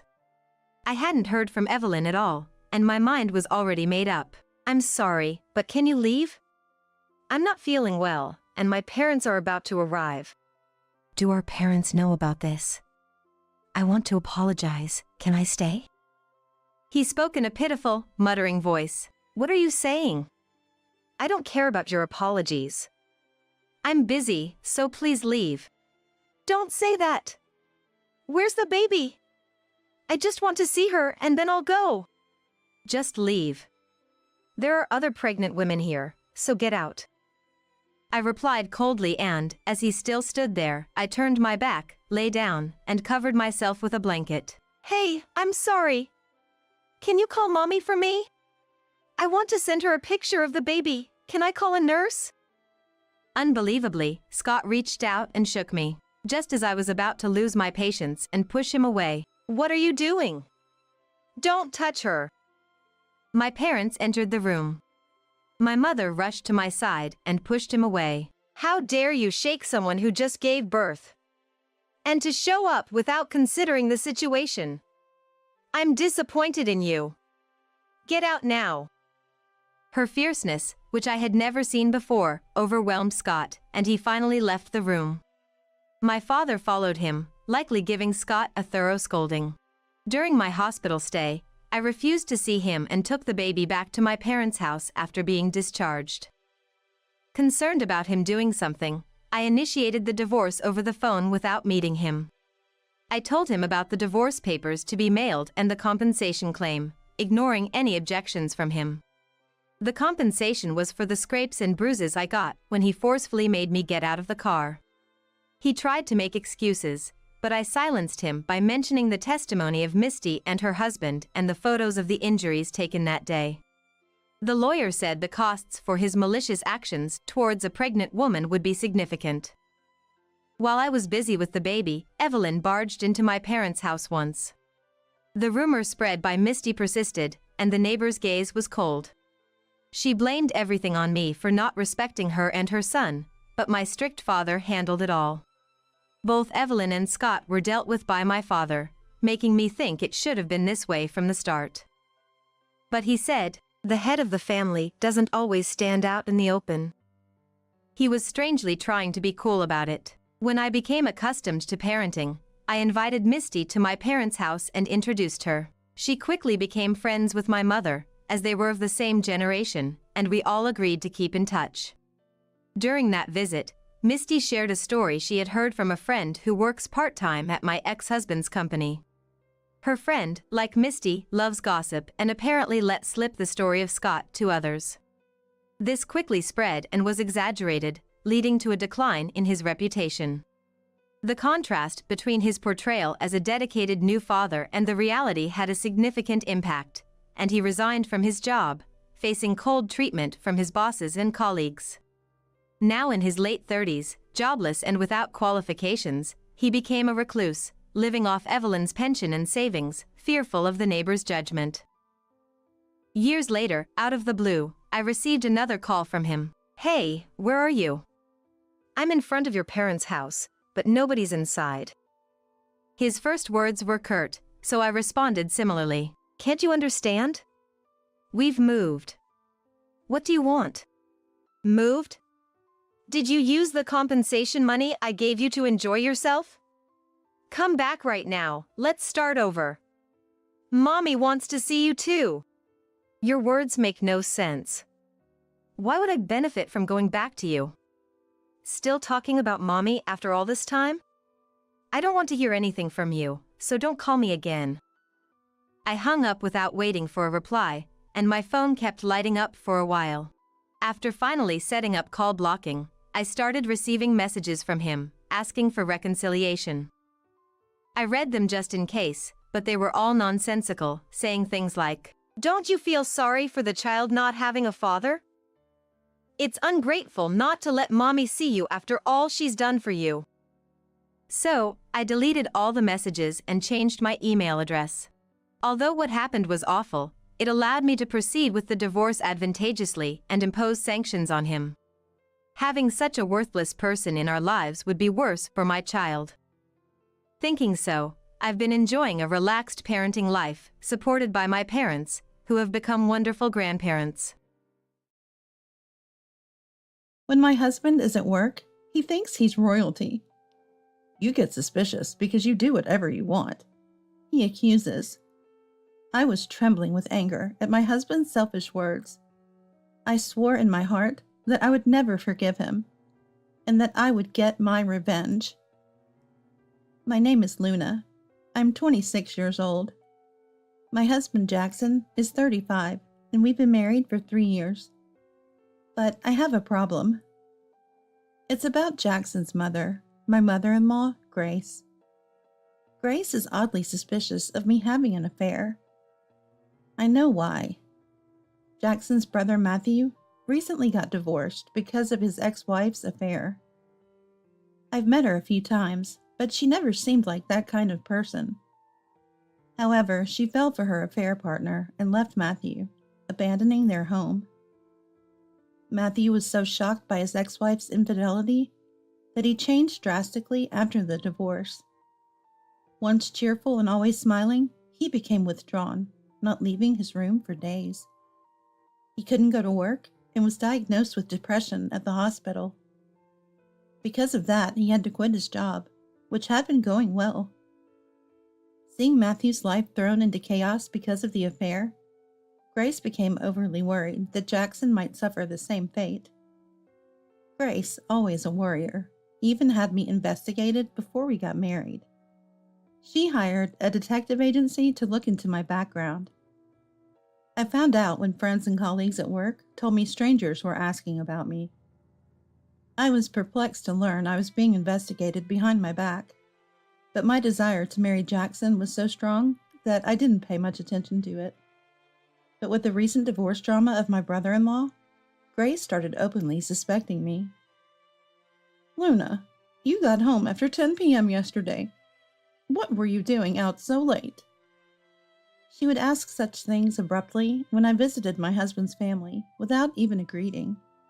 I wondered how she knew, but I was working late. "I'm handling a big project right now, so I often get home late," I answered. "Can anyone at your company confirm that? Is it okay if I check with them?" Grace asked something so absurd.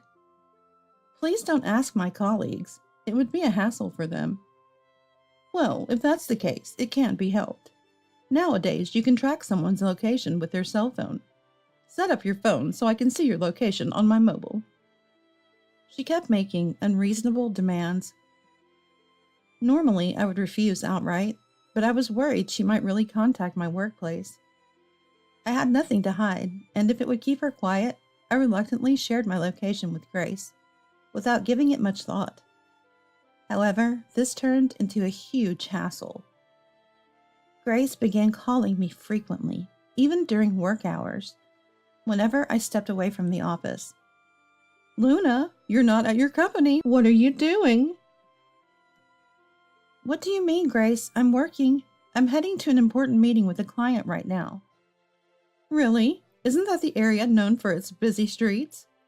Are you sure you're not meeting an affair partner under the guise of work?" "The client's office is nearby. I have to go. I'm almost there." This kind of exchange happened over and over. Unable to bear it any longer, I spoke to my husband Jackson about it. "Jackson, you need to do something about Grace. She calls and sends WhatsApp messages nonstop, even when I'm working." "Grace is distressed about Matthew. You know what he went through. Cut her some slack, will you?" He replied dismissively. Meanwhile, Grace's behavior escalated further. One day, I had some free time during a business meeting, so I was discussing the deal with my boss at a cafe in a nearby business hotel. My boss, while looking at the documents, suddenly reeled back in surprise. I turned around to see an enraged Grace standing there. "Luna, are you on a date here under the pretext of work?" She glanced at my boss's ring. Well, well, the other person is married too. What are two married people doing together?" She said loudly. "What are you talking about, Grace? This person is my boss. We're having a meeting before meeting with our client." I hastily replied and managed to send Grace away.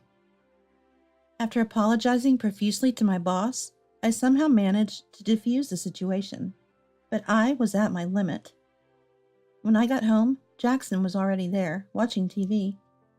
I told him about what happened. Jackson said, "Grace jumped to conclusions, huh? That's unfortunate. But don't get upset over every little thing like this." He responded nonchalantly, "It's not just me. She's causing trouble for my boss, too. It's really a problem. Please talk to Grace about it, Jackson." But he was unhelpful. "You just need to be careful not to arouse suspicion. Then Grace will eventually calm down." He refused to take it seriously. After that incident, Grace became even harsher towards me, constantly suspecting something between my boss and me. No matter how many times I appealed to Jackson, he showed no signs of taking action. Due to Grace's behavior, arguments with my husband increased, and our marriage started to deteriorate. Jackson, perhaps to avoid my frustration, started working late and often didn't come home until midnight. He would have dinner outside, and began saying he had business trips on weekends, making it difficult for us to spend time together. Despite all this, the baseless suspicions from Grace didn't stop, and the relentless questioning continued. One day, seeing how tired I looked from Grace's baseless accusations, my best friend since college and colleague at work, Aria, invited me out for lunch. "Luna, are you okay? You seem really exhausted lately," she asked with concern as soon as we sat down. "It's really become a problem." I started and told Aria about what was happening. "Wow, that's tough. I remember Grace investigated you before your marriage too. These continuous days would wear anyone down. Hey, since your husband's away on a business trip, why don't we go on a trip for a change of scenery?" "A trip? Huh. Actually, there's a famous love shrine I've always wanted to visit. Let's spend a night and enjoy some good food," Aria suggested. Indeed, staying at home only meant getting drained by Grace's constant calls, even for a short outing. So I decided to take up Aria's offer for an overnight trip over the weekend. I informed Grace in advance that I'd be traveling with a female friend. First, we headed to the Love Shrine, famous for matchmaking, Aria's main destination. It was a popular spot, bustling with couples. While looking at the wishes written on paper, "Luna, look at this." Aria called me over. Next to her, she pointed at a piece of paper. It read, "I hope my beloved leaves his wife soon so we can be together." Typical of a spot known for fulfilling romantic wishes, it seemed to attract various kinds of couples. "So many people like this in the world. No wonder Luna's mother-in-law is so paranoid," Aria murmured. "Ah, the person who wrote this over there?" She pointed, and I couldn't believe what I saw and instinctively hid. "What's wrong?" Aria was surprised by my sudden move. "Jackson." "What?" "The person with the one who wrote that paper? It's Jackson." "What?" There was no mistaking my husband. That was definitely Jackson. Arm in arm with another woman, completely oblivious to our presence. "Wait, Jackson's supposed to be on a business trip, right? I'll go check." Aria, clearly confused, was about to confront Jackson. I grabbed her arm, stopping her. "Well, if he's lying about a business trip, and he is here with another woman, It's clear, even if I don't want to admit it.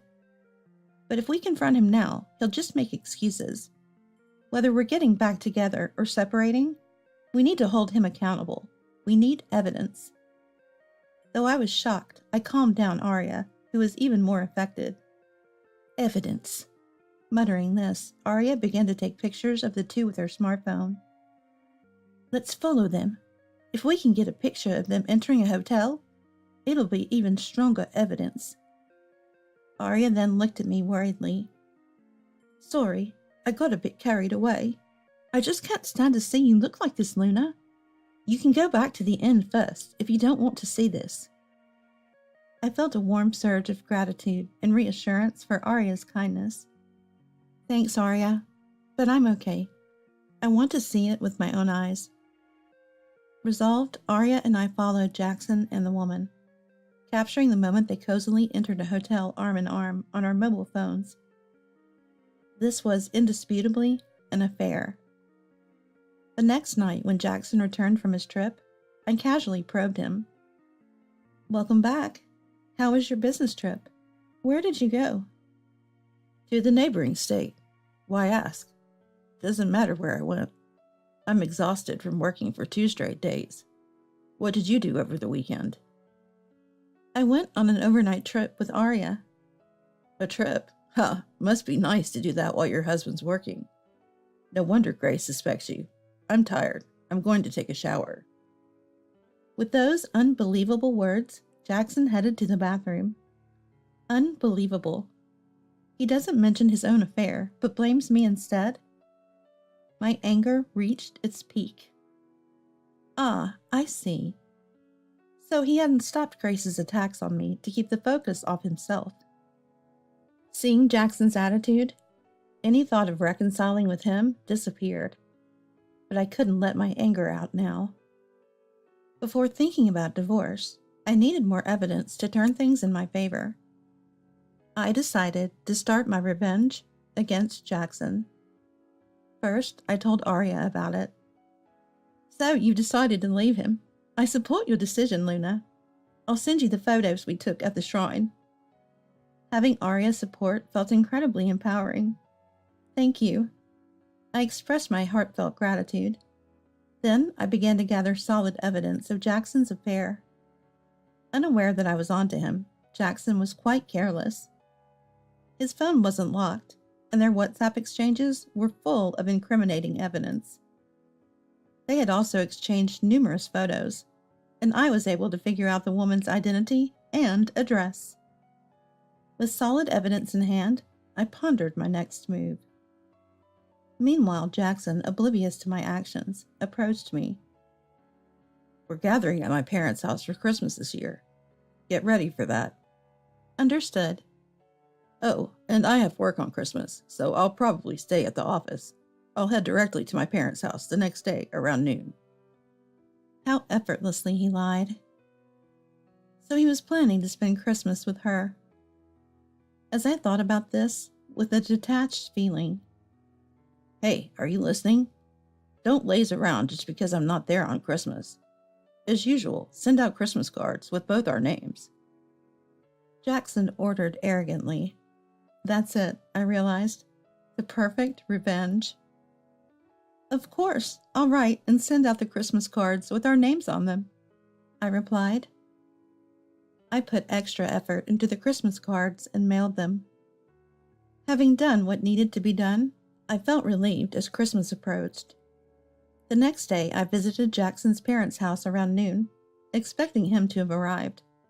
When I got there, the house was in an uproar. Seeing me, Jackson confronted me loudly. What the hell is this Christmas card about? He had seen the card I made. What do you mean? I just properly informed Grace and the others about your activities. I answered calmly. I had included a photo of Jackson cozying up with his mistress and a screenshot of their WhatsApp conversation, expressing love and future plans. You betrayed Luna and had an affair. It was you all along. Grace exploded in anger. Matthew, too, was furious with Jackson. Knowing how much I suffered from my ex-wife's affair, you did the same thing to Luna, You're the lowest." He looked ready to hit Jackson. "No, that's not true. It's a misunderstanding. The woman is a junior colleague, nothing more." Jackson desperately tried to calm Grace and Matthew. "Luna, doing this kind of payback just because you're suspected is in poor taste." He continued. "I see. He still won't admit it, but I was prepared." I laid out all the evidence I'd collected on the table. "Then maybe you'd like to explain all this evidence." The family looked shocked at the evidence displayed. "So the affair is true. What have you done?" Grace said coldly. "I thought you knew how much I detest infidelity. You've betrayed not just Luna, but our entire family. You're no son of mine. Don't ever step foot in this house again." She continued. Grace then apologized to me. "Luna, I'm so sorry. I've been terribly suspicious of you since Matthew's incident. I should have doubted my own son. I'm ashamed as a parent. Sorry." "It's okay. I'm glad the misunderstanding is cleared up in the end," I replied. "In the end," Jackson muttered, looking at me. I then presented him with the divorce papers. "We're separating right now. I'll be claiming a fair compensation in the divorce court. There's plenty of evidence, and you have no right to refuse." To my surprise, Jackson was defiant. "Grace, Luna, do whatever you want. I was planning to divorce Luna and be with her anyway. She's way richer than our family, so being disowned doesn't bother me at all." While Jackson was saying this, he began calling his mistress Harper. "Yeah, it's me. Be happy. I just got divorced. Now we can be together whenever." Harper's loud voice, audible to us all, shouted in response. "What are you talking about, Jackson? What have you done? Because of the Christmas card you sent, I'm in big trouble. My parents are furious and say they'll disown me if I don't break up with you. What are you going to do about this?" Jackson glared at me as he heard her scream. Indeed, I had sent the same Christmas card to Harper's house too. That's right, as you guessed, I sent Harper's family the same Christmas card. Since it was from both of us, I'm sure her parents got the message, I explained. It seemed Jackson and his mistress planned to rely on her parents' support for their future life. Jackson had apparently told her parents he was already divorced. Learning their relationship was an affair, her parents were understandably enraged. "My life's in jeopardy, not to mention the marriage. I'm not going to break ties with my parents just to be with you. Don't contact me ever again." With that, Harper hung up. Jackson, dumped by the mistress he thought he would be with, suddenly changed his tune. "Young women are no good. Looks like Luna's the only one for me," he muttered conveniently. "You seem to be misunderstanding something. Even if you're okay with it, I'm not. I have no intention of getting back with a cheater like you. Just sign the divorce papers quickly." I rejected him. Jackson, urged by his family, signed the divorce papers and handed them to me, downcast. Then I told him, "You're not the only one who received this Christmas card. It'll be interesting to see you go back to work after the holidays." When I said that, "What do you mean?" I heard my husband's voice behind me as I left his parents' house. Jackson later discovered the full extent of my revenge. I had sent the same Christmas cards to all the company contacts Jackson had exchanged with, just like the ones sent to our families. The Christmas card became the talk of the company. Due to this, Jackson, recently promoted to director, was demoted, derailing his career. Losing credibility in his job, he now faced uncertain days, possibly being on the list for layoffs. On top of that, with the compensation for the divorce leaving him financially strained, the demotion and reduced salary would only make his life harder. But as a divorced woman, that was no longer my concern. To avoid the hassle of dealing with everything myself, I left all the proceedings to a lawyer and refused any contact with Jackson. Thanks to fairly dividing our savings, I was able to move out immediately after the divorce. This freed me from any ties with Jackson, leaving me feeling incredibly relieved and clear-headed. Having completed all the procedures, I took Arya out for a meal to express my gratitude. Everything's finally over. Thanks so much for your help, Arya. Luna, you did great. I never thought you'd go this far for revenge. But they say even the nicest people can be scary when they're angry. Arya said, and we both laughed.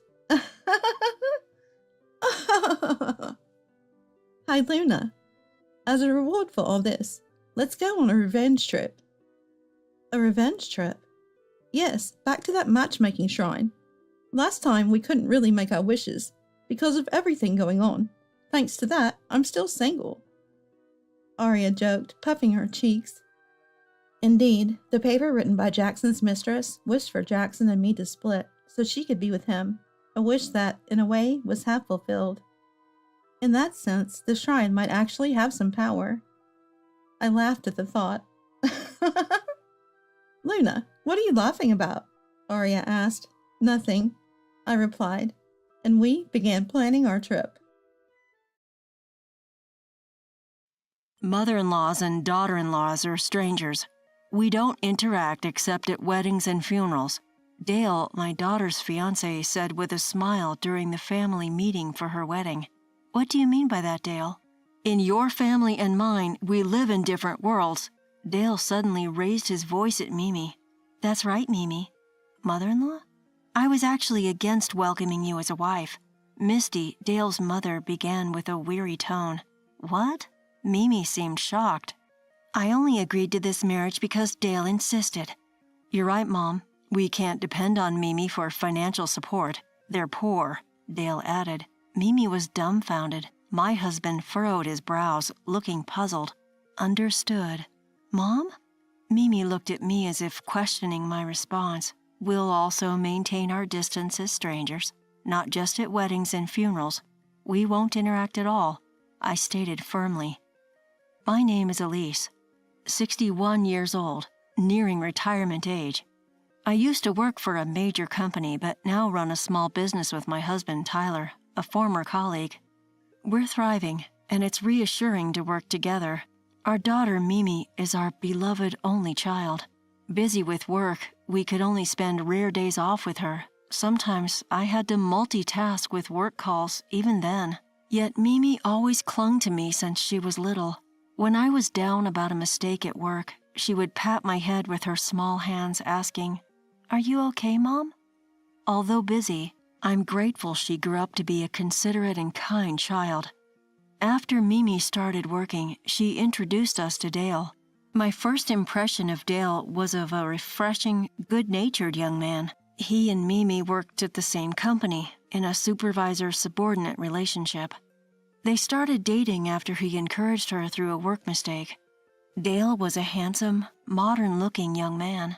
He came to greet us in a suit, which was formal but somehow stylish. His way of speaking was fine, too. He gave us the impression of being considerate, asking things like, How do Elise and Tyler usually spend their weekends?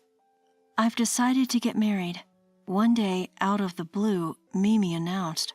The guy she's talking about is Dale, who she introduced recently. My husband and I were quite surprised by the sudden news. It was unexpected because Dale didn't mention marriage during his last visit.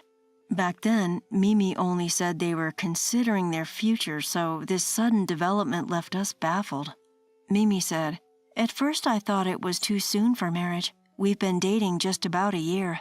But Dale kept saying, Let's get married, after 6 months of dating, and I felt so needed. It seemed she was won over by Dale's persistence. Yet, while saying this, Mimi looked genuinely happy with a bright smile.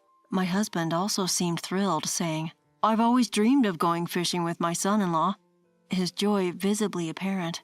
However, one thing bothered me. Dale hadn't been in touch for a while after that. I thought if he really wanted to marry Mimi, he should have come to greet us right away.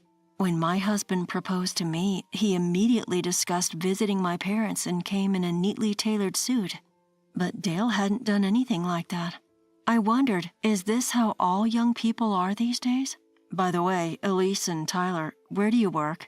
Dale asked today as he came with Mimi for the first time in a while to report about their marriage. It seems Mimi had asked Dale to report their marriage to us parents. In the middle of our casual conversation, Dale suddenly inquired. We run our own business, so we're not employed by anyone. I answered without any trouble. Does that mean you're the boss? Wow, that's impressive. Dale seemed a bit surprised. No, it's nothing grand. We're not running a company, just doing some small work on our own, I modestly replied. Does that mean you don't have any other employees? Dale looked even more astonished. Yeah, it's just the two of us handling small-scale work, I said. Suddenly, Dale's expression turned sly and slightly malicious. Wow, that must be tough. Can you even make a decent living with that? Dale's change in demeanor surprised me. Not just me, but my husband and Mimi were also taken aback. We managed to make enough not to struggle with our basic needs. I answered calmly, though surprised. No way. Making ends meet through small-scale work must be tough. Wouldn't it be better to get a proper job at a company? I bet your income is low and life is a struggle, right? Dale said. Hey, Dale! Mimi interjected, looking startled. No, Mimi, you should understand this too.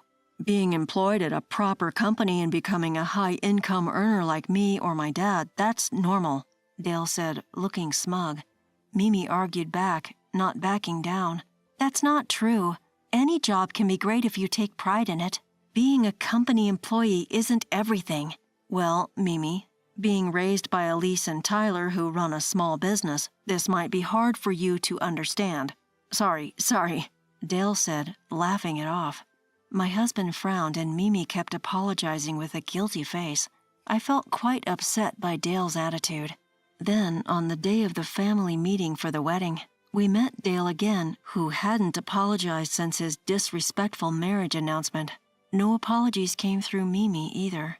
Mom, Dad, I'm really sorry, Mimi said, looking pained at the entrance of the restaurant where the family meeting was held. But Dale and his mother, Misty, stood next to her, smirking without a hint of apology. In contrast, Dale's father, Dom, was silent, almost invisible.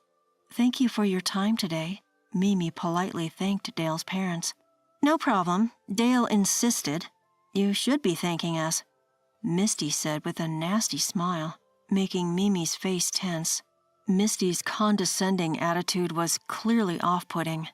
The meal as a family began. Mimi tried to initiate conversation, but Dale only gave vague responses. Misty laughed in a way that seemed to look down on us. Then Dale suddenly said, Mother-in-laws and daughter-in-laws are strangers. We don't interact except at weddings and funerals. What do you mean, Dale? Mimi asked in shock. It means exactly what I said. In your family and mine, we live in different worlds. Dale raised his voice at Mimi. That's right, Mimi. Mother-in-law? I was actually against welcoming you as a wife. Misty started, sounding resigned. What? Mimi seemed deeply shocked. Dale insisted on the marriage, so I reluctantly gave my permission. Misty, Dale's mother, said. That's right. Mimi's family is poor, so it would be troublesome if they relied on us financially, Dale added. Elise and Tyler run a small, unstable business, right? My family is different. My dad has a high-ranking position in a top-tier company, and honestly, we're not struggling with money, Dale continued while his mother laughed along. Your family and ours are different. Even if you marry Dale for his money, don't expect us to take care of your family's financial problems. You should be grateful we even allowed this marriage. Such a thing. Mimi stood dumbfounded, her face turning pale. Understood, I said quietly. Mom? Mimi looked at me, her eyes brimming with tears, on the verge of crying. We'll also maintain our distance, not just at weddings and funerals, but in all matters. We'd prefer if you also refrain from involving yourself with our family in the future, I said firmly. Of course. I don't want to be associated with bottom-tier jobs like Elise and Tyler's, Dale said, laughing as if it was obvious. Oh, Dale, you shouldn't say the truth like that. Misty laughed, looking at Dale. Mom? A tear rolled down Mimi's cheek. Today was the wedding day.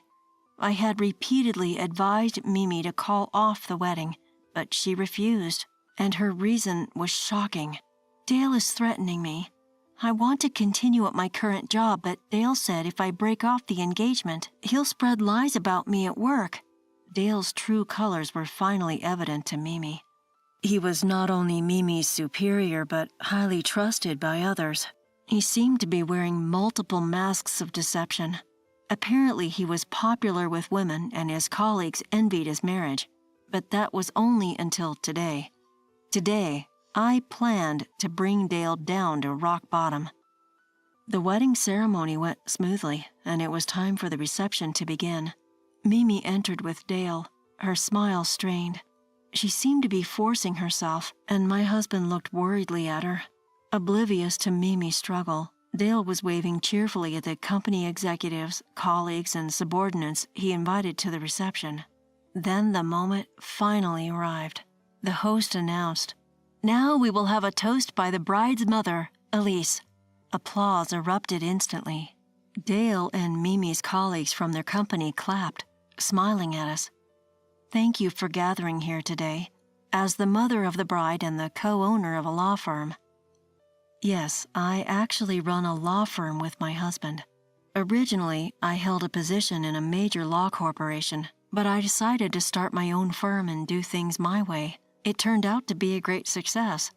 Though we handle fewer cases as a duo, we have many high-profile clients, including listed and famous companies, thanks to referrals from my previous firm. In fact, I had some connections with executives from Dale and Mimi's company due to my past job. That's why I had explained the situation to the company's executives in advance and invited them to the reception. When I mentioned being a lawyer, Dale was visibly shocked, likely because it was not the job he expected. Misty, Dale's mother, had an amusingly distorted smile. Dale confronted Mimi. "Wait, Elise and Tyler are almost incomeless with their shabby jobs, right?" Upon hearing that my husband and I were lawyers, Misty, recalling her previous rude behavior, looked pale. Then the entertainment segment began. We planned to show a video, and I had already informed the reception staff about it. I specialize in cases involving victims of infidelity. Due to my profession, I always make sure to record anything significant for potential evidence. Of course, the video that played was from the family meeting day. Of course, I don't want to be associated with bottom-tier jobs like Elise and Tyler's. "Oh, Dale, you shouldn't say the truth like that." Dale's laughter and his mother's loud guffaws played in the video. Contrasting the video, Dale yelled, "What's this about? Mimi, stop it now." Misty was desperately trying to cover up, telling Dale's relatives, "It was just a joke, merely part of the entertainment." My husband commented loudly, "Amazing how they think that's entertainment," making Misty turn from pale to white. The condescending remarks they made about us blasted through the speakers, embarrassing Dale and his mother. I also had footage of Dale visiting hotels with women other than Mimi, which I played next. A detective who works with our law firm had helped gather this evidence. Dale, apparently not satisfied with just Mimi, was seen with various women. Given his good looks, he had no trouble with his escapades. The video showed different women each time, indicating numerous affairs. Some of the footage was definitely not suitable for a wedding reception, eliciting screams of shock and confusion, especially from the female colleagues at his company. Eventually, the reception was abruptly called off. With his true character and infidelity exposed, Dale's social standing was undoubtedly ruined. Moreover, not only colleagues but also the upper management of his company were present, including some from human resources. One of the executives, as he was leaving, sternly told Dale, "I'm disappointed in you. We will discuss this matter in a company meeting. Be prepared for the consequences regarding your future in the company." Dale, turning pale, weakly replied, "Yes." It seemed Dale's mother had fainted midway through the ordeal. The reception hall buzzed with whispers and stares at the two of them. Dale's relatives were quietly discussing how to handle the situation. I overheard someone muttering, "Just like his mother, Dale has the worst personality." It appeared that Dale's misconduct wasn't entirely hidden from his relatives. None of Mimi's colleagues even tried to make eye contact with Dale. Some of Dale's batchmates, whom he had invited, looked at him with contempt and quietly left the reception early. Dale, who had been popular until then, often received Valentine chocolates and coffee from female colleagues, apparently treated quite favorably. But now the situation had changed. The women at the reception viewed Dale as an enemy, and one particularly influential woman among them seemed ready to get involved with Dale, but in a negative way. As expected, Mimi and Dale's marriage was called off. Since they planned to register the marriage after the ceremony, Mimi's family registry remained untarnished. Given Dale's affairs during their relationship, we decided to demand a substantial sum for damages, including wedding expenses. It was a small price to pay, considering Mimi's feelings. According to the detective I know, Dale had spent most of his savings on his affairs, leaving him with little for the compensation. He would struggle to arrange the settlement. Surprisingly, it was Dale's previously indifferent father who reacted. Triggered by the incident, Dale's parents apparently divorced. His father had quietly visited my husband and me before the wedding, apologizing for the family meeting day and hinting at a divorce. We had given him some heartfelt advice. Initially, Dale's father approached us, unaware that my husband and I were lawyers, saying, "I'm thinking of divorcing my wife." He seemed quite surprised when he found out about our profession. He was evidently troubled by Dale's arrogance, his mother's nasty nature, and her extravagant spending habits. We had a thorough conversation with Dale's father before the reception, agreeing to keep our professions and the entire plan a secret. Eventually, Dale's mother's flamboyant spending on hosts and designer bags, leading to a near penniless state, became the final straw in their divorce. According to Dale's father, they had almost depleted their savings, so the divorce was somewhat inevitable. Now, Dale and his mother are living together, and rumor has it they are constantly quarreling. Dale was demoted and transferred to a remote branch office with only one employee, a decision made immediately after the reception. When I spoke to the executives at Dale's company who helped us, it turned out that Dale's new location is typically what's referred to as a layoff room.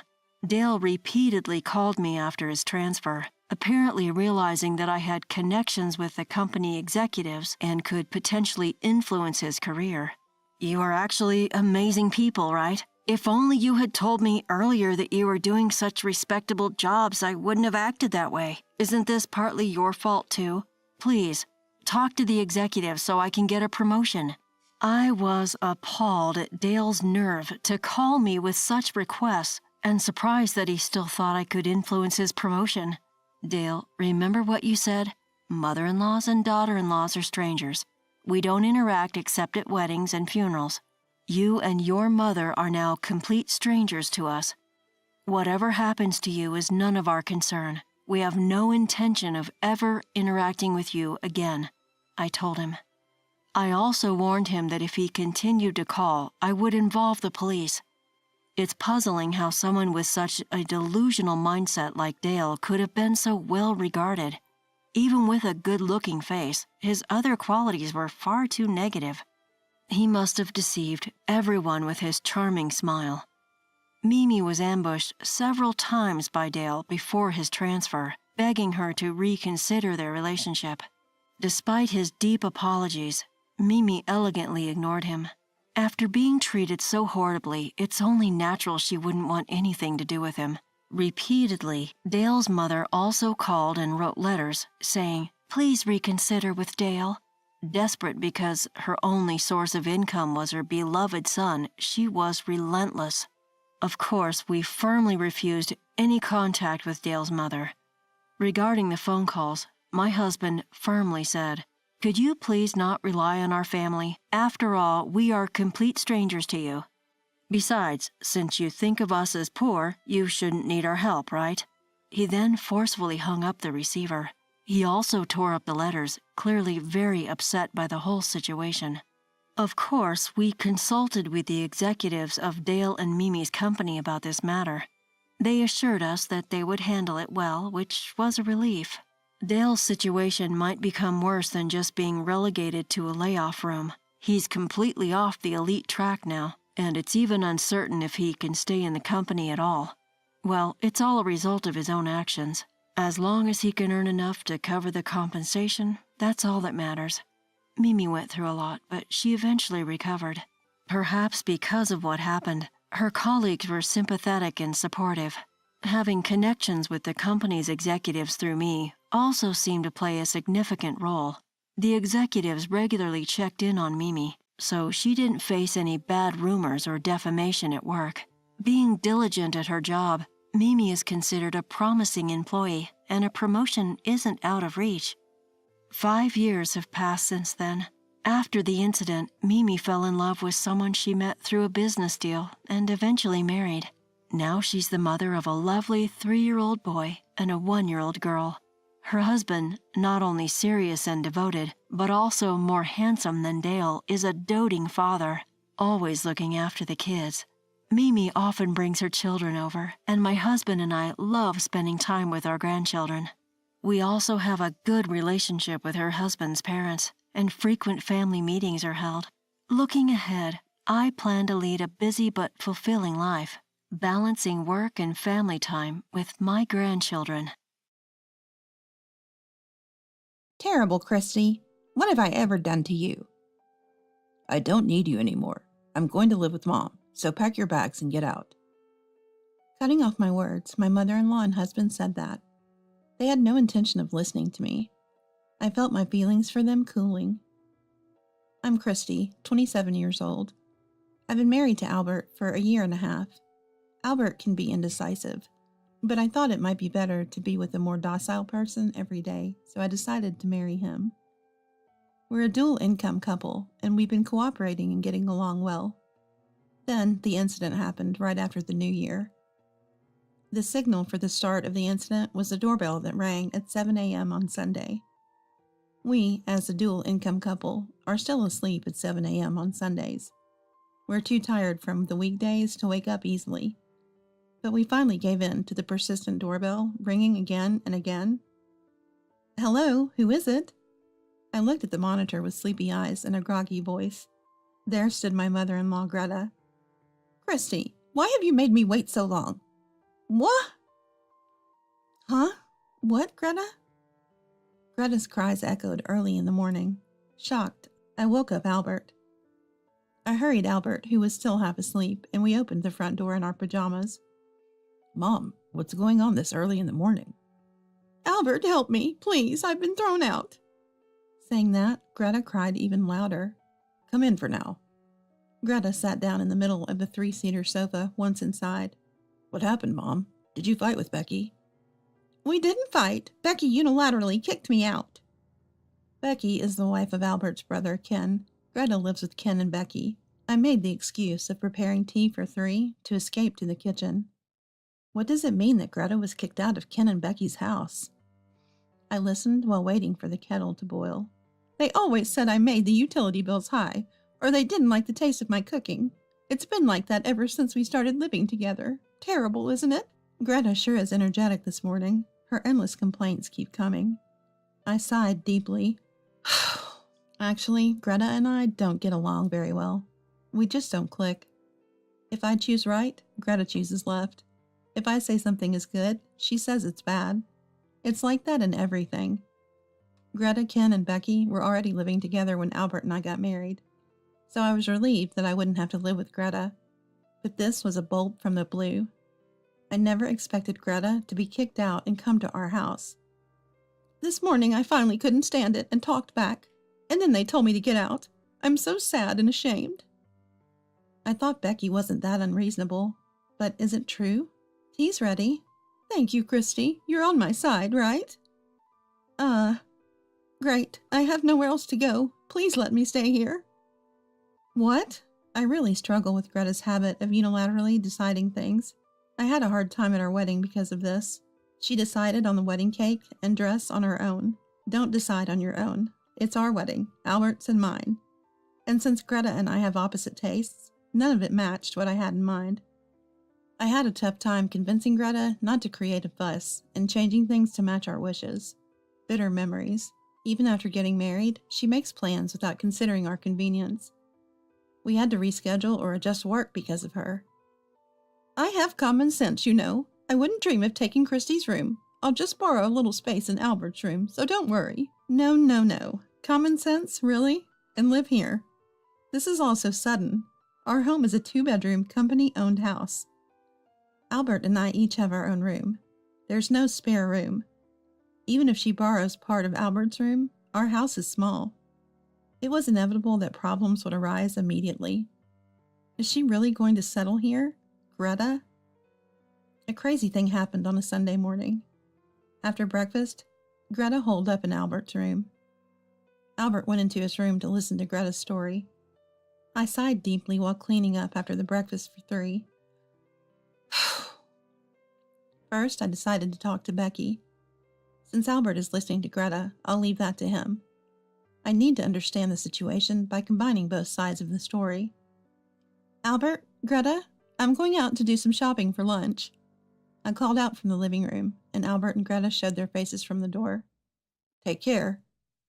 Be careful, Christy. Okay. 2 similar faces peeked out from the door.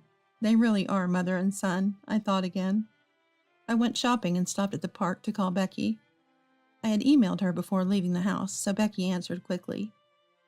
Christy, are you okay? Greta must be causing trouble, right? Becky started with that.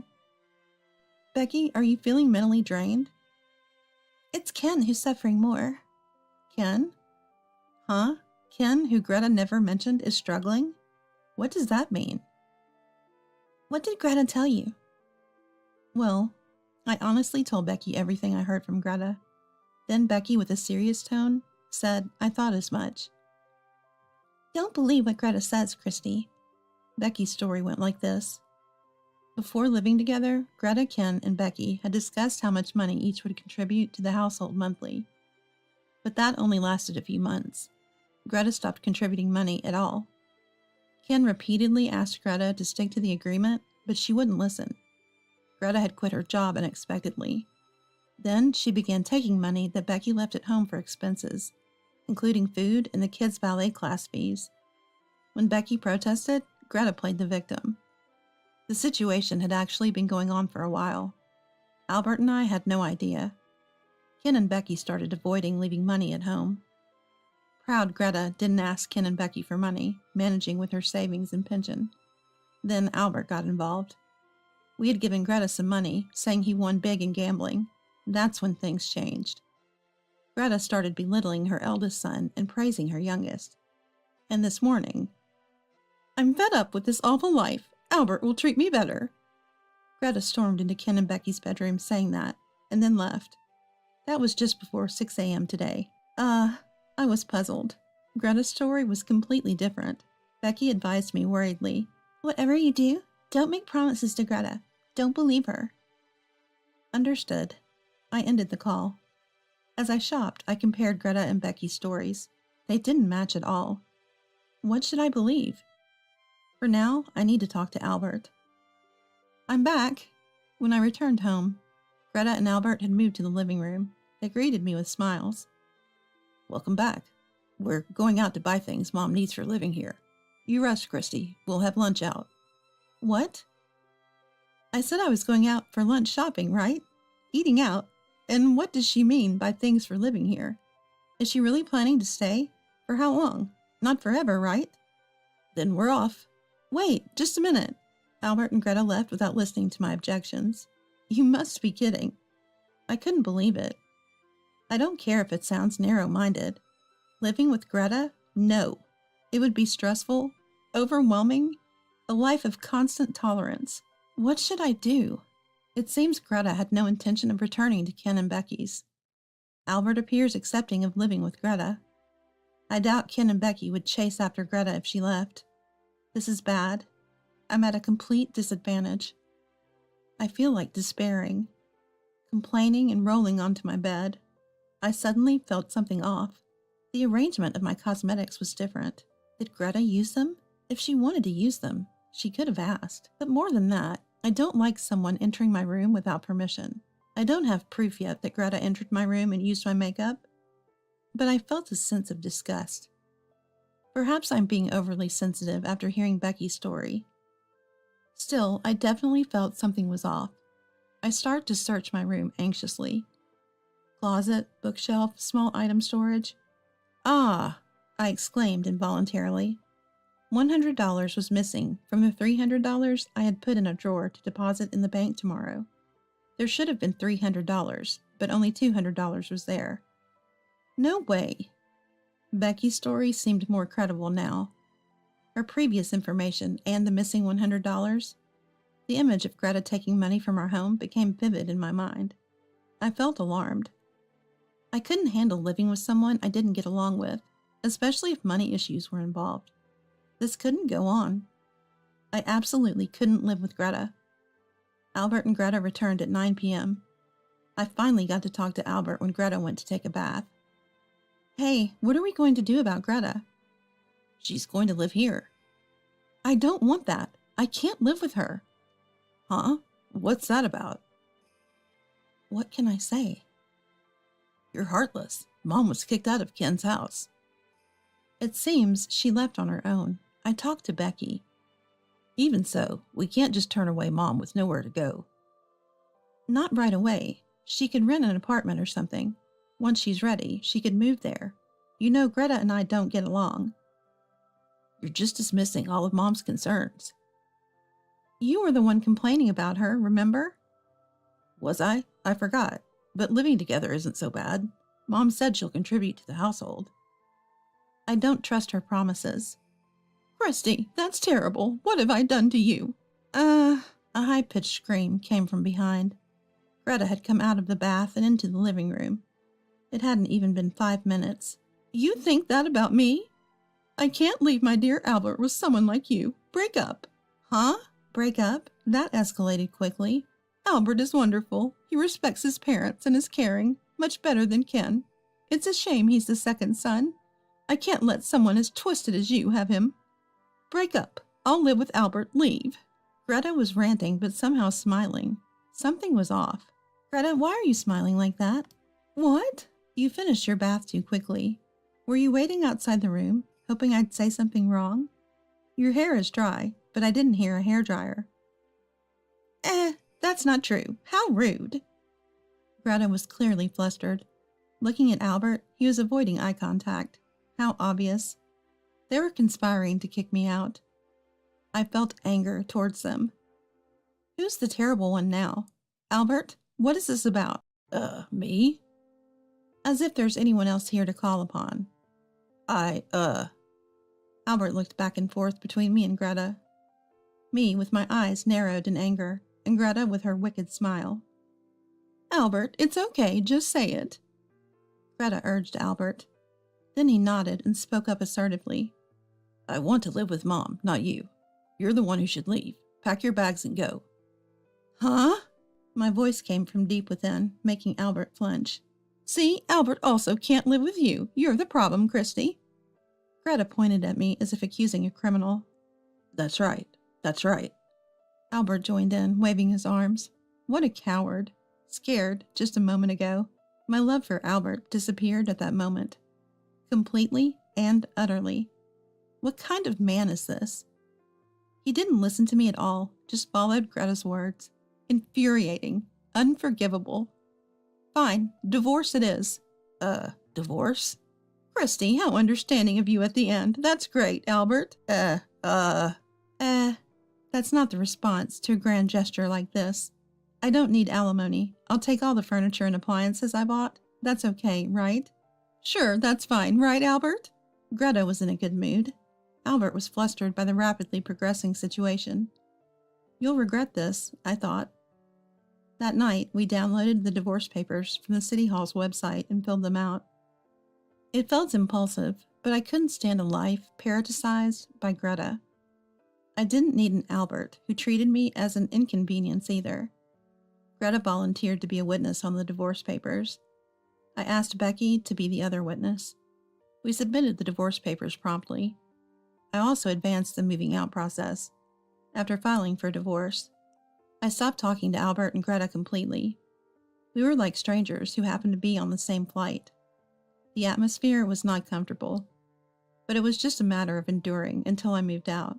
On moving day, I directed the movers to take out the furniture and appliances. The belongings quickly disappeared from the house. Greta exclaimed when she saw the air conditioner being removed. "Wait, Christy, why are you taking down the air conditioner?" "Why? I bought it." "Where did the TV go?" "The TV is mine too, and so are the washing machine, vacuum cleaner, microwave, and hairdryer." Before we got married, Albert lived in a furnished studio apartment. I, on the other hand, had my own furniture in a normal rental. When we decided to live together, I brought most of it here. I left the refrigerator, which we bought when we got married, for a bigger one, and the scale. "What are you doing? Put them back. We can't live without these." "Albert knows most of the furniture and appliances are mine, right?" Albert stood dazed, watching the belongings being carried out. The movers seemed concerned about the exchange between me and Greta. I asked them to please continue without minding us. Throughout the process, Greta continued to criticize and blame me, directly and boldly, muttering on the side, looking at Albert and me as if we were something unbelievable. Pretending to cry and collapse, she kept attacking me in various ways. It was impressive how she showed so many reactions in such a short time. I think it's amazing. Maybe Ken became mentally worn down, being constantly spoken ill of by Greta. I feel sympathy for him. When the work was done, I asked Greta, "By the way, have you decided where you're moving to?" "Moving? Where to?" "Yes, after all, this place is a company-owned house of my company." "What?" Greta was shocked. "Company-owned house? Of your employer?" "Yes, so if I leave, you too can't stay here." "What?" "I've already informed my company about the divorce and given them Albert's contact details. I think the HR department will contact you soon." "Goodbye then," I cheerfully said my farewell. Greta looked stunned. Albert just nodded vaguely. My new place is a single-person company-owned house. The one I lived in until recently was a family-type company-owned house.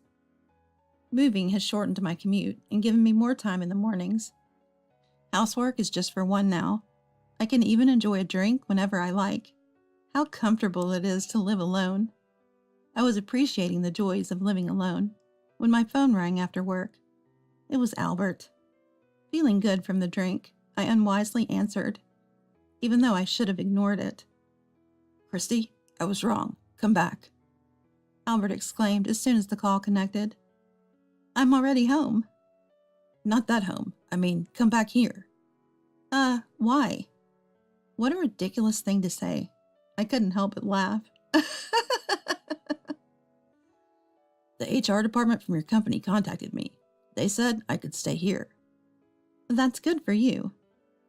"Not good. This place has a rent of $13,000. "Well, it's a well-located family property." "It's a convenient family property with necessary shops nearby. That's a reasonable price." Until now, there was a company rent assistance, and Albert and I split the remaining rent. That's what the $300 I left at the house was for, 100 of which Greta stole. "I got swayed by Mom. She said she had nowhere to go. I was her only hope. Flattered me. I got carried away trying to protect Mom and was harsh to you. I never really wanted a divorce." "But it's already done. Too late." "And I can't afford to live on my own salary. To furnish the house, pay the rent, and take care of Mom too. It's impossible." "Really? You're realizing this now? It was obvious." "Christy, I was wrong. Please come back." "You told me to leave, and I can't be family with Greta again. Bye." "Just wait, Christy." "I'm not waiting." I turned off my mobile phone and drank a beer. Ah, delicious. I don't need an Albert who neglects me just for a bit of flattery. I forgot about him and happily got drunk. The next morning, I rushed to work in a panic. I turned off my phone last night, forgetting about the alarm, and nearly overslept. When I arrived at work, before the start time, I checked my phone. As expected, there were countless messages from Albert. I ignored them all. What I wanted to see was... There it is, an email from Becky. "Enjoying your single life? Thanks to you, our family's move is complete." Great. They've finished moving too. Actually, I had anticipated Albert's failure and suggested moving to Ken and Becky. Albert likely couldn't maintain the standard of living Greta desired, so Greta would inevitably return to Ken and Becky. They definitely wanted to avoid that, so the plan was to move away before Greta shamelessly came back. I made the suggestion when I asked Becky to be a witness for the divorce. Ken and Becky held family meetings and decided to move. Their new location is unknown to me. I texted Becky, "Congratulations, I'm relieved." Months later, Albert and Greta moved out of that company-owned house. They had no choice but to move. They had to, since Albert couldn't afford the $13,000 monthly rent. They moved to an old apartment far from the station, in the opposite direction of my new place. Greta had thought they could live in a company-owned house near the station. That plan failed, and she quickly started blaming Albert. She didn't contribute the promised money either. She once tried returning to Ken and Becky's house, only to find they'd already moved and someone else lived there. Lost and disappointed, she returned to Albert's place, unleashing her bad mood. Albert kept contacting me for help. I'm not involved. I enjoy being alone. Recently, I got tired of Albert's frequent updates and changed my phone number. Now I won't be bothered by annoying Greta. No more worries about being stuck with a man who can't stand up to his mom. This divorce corrected the course of my life. I just turned 27. A failed marriage is no big deal. There's still so much life ahead.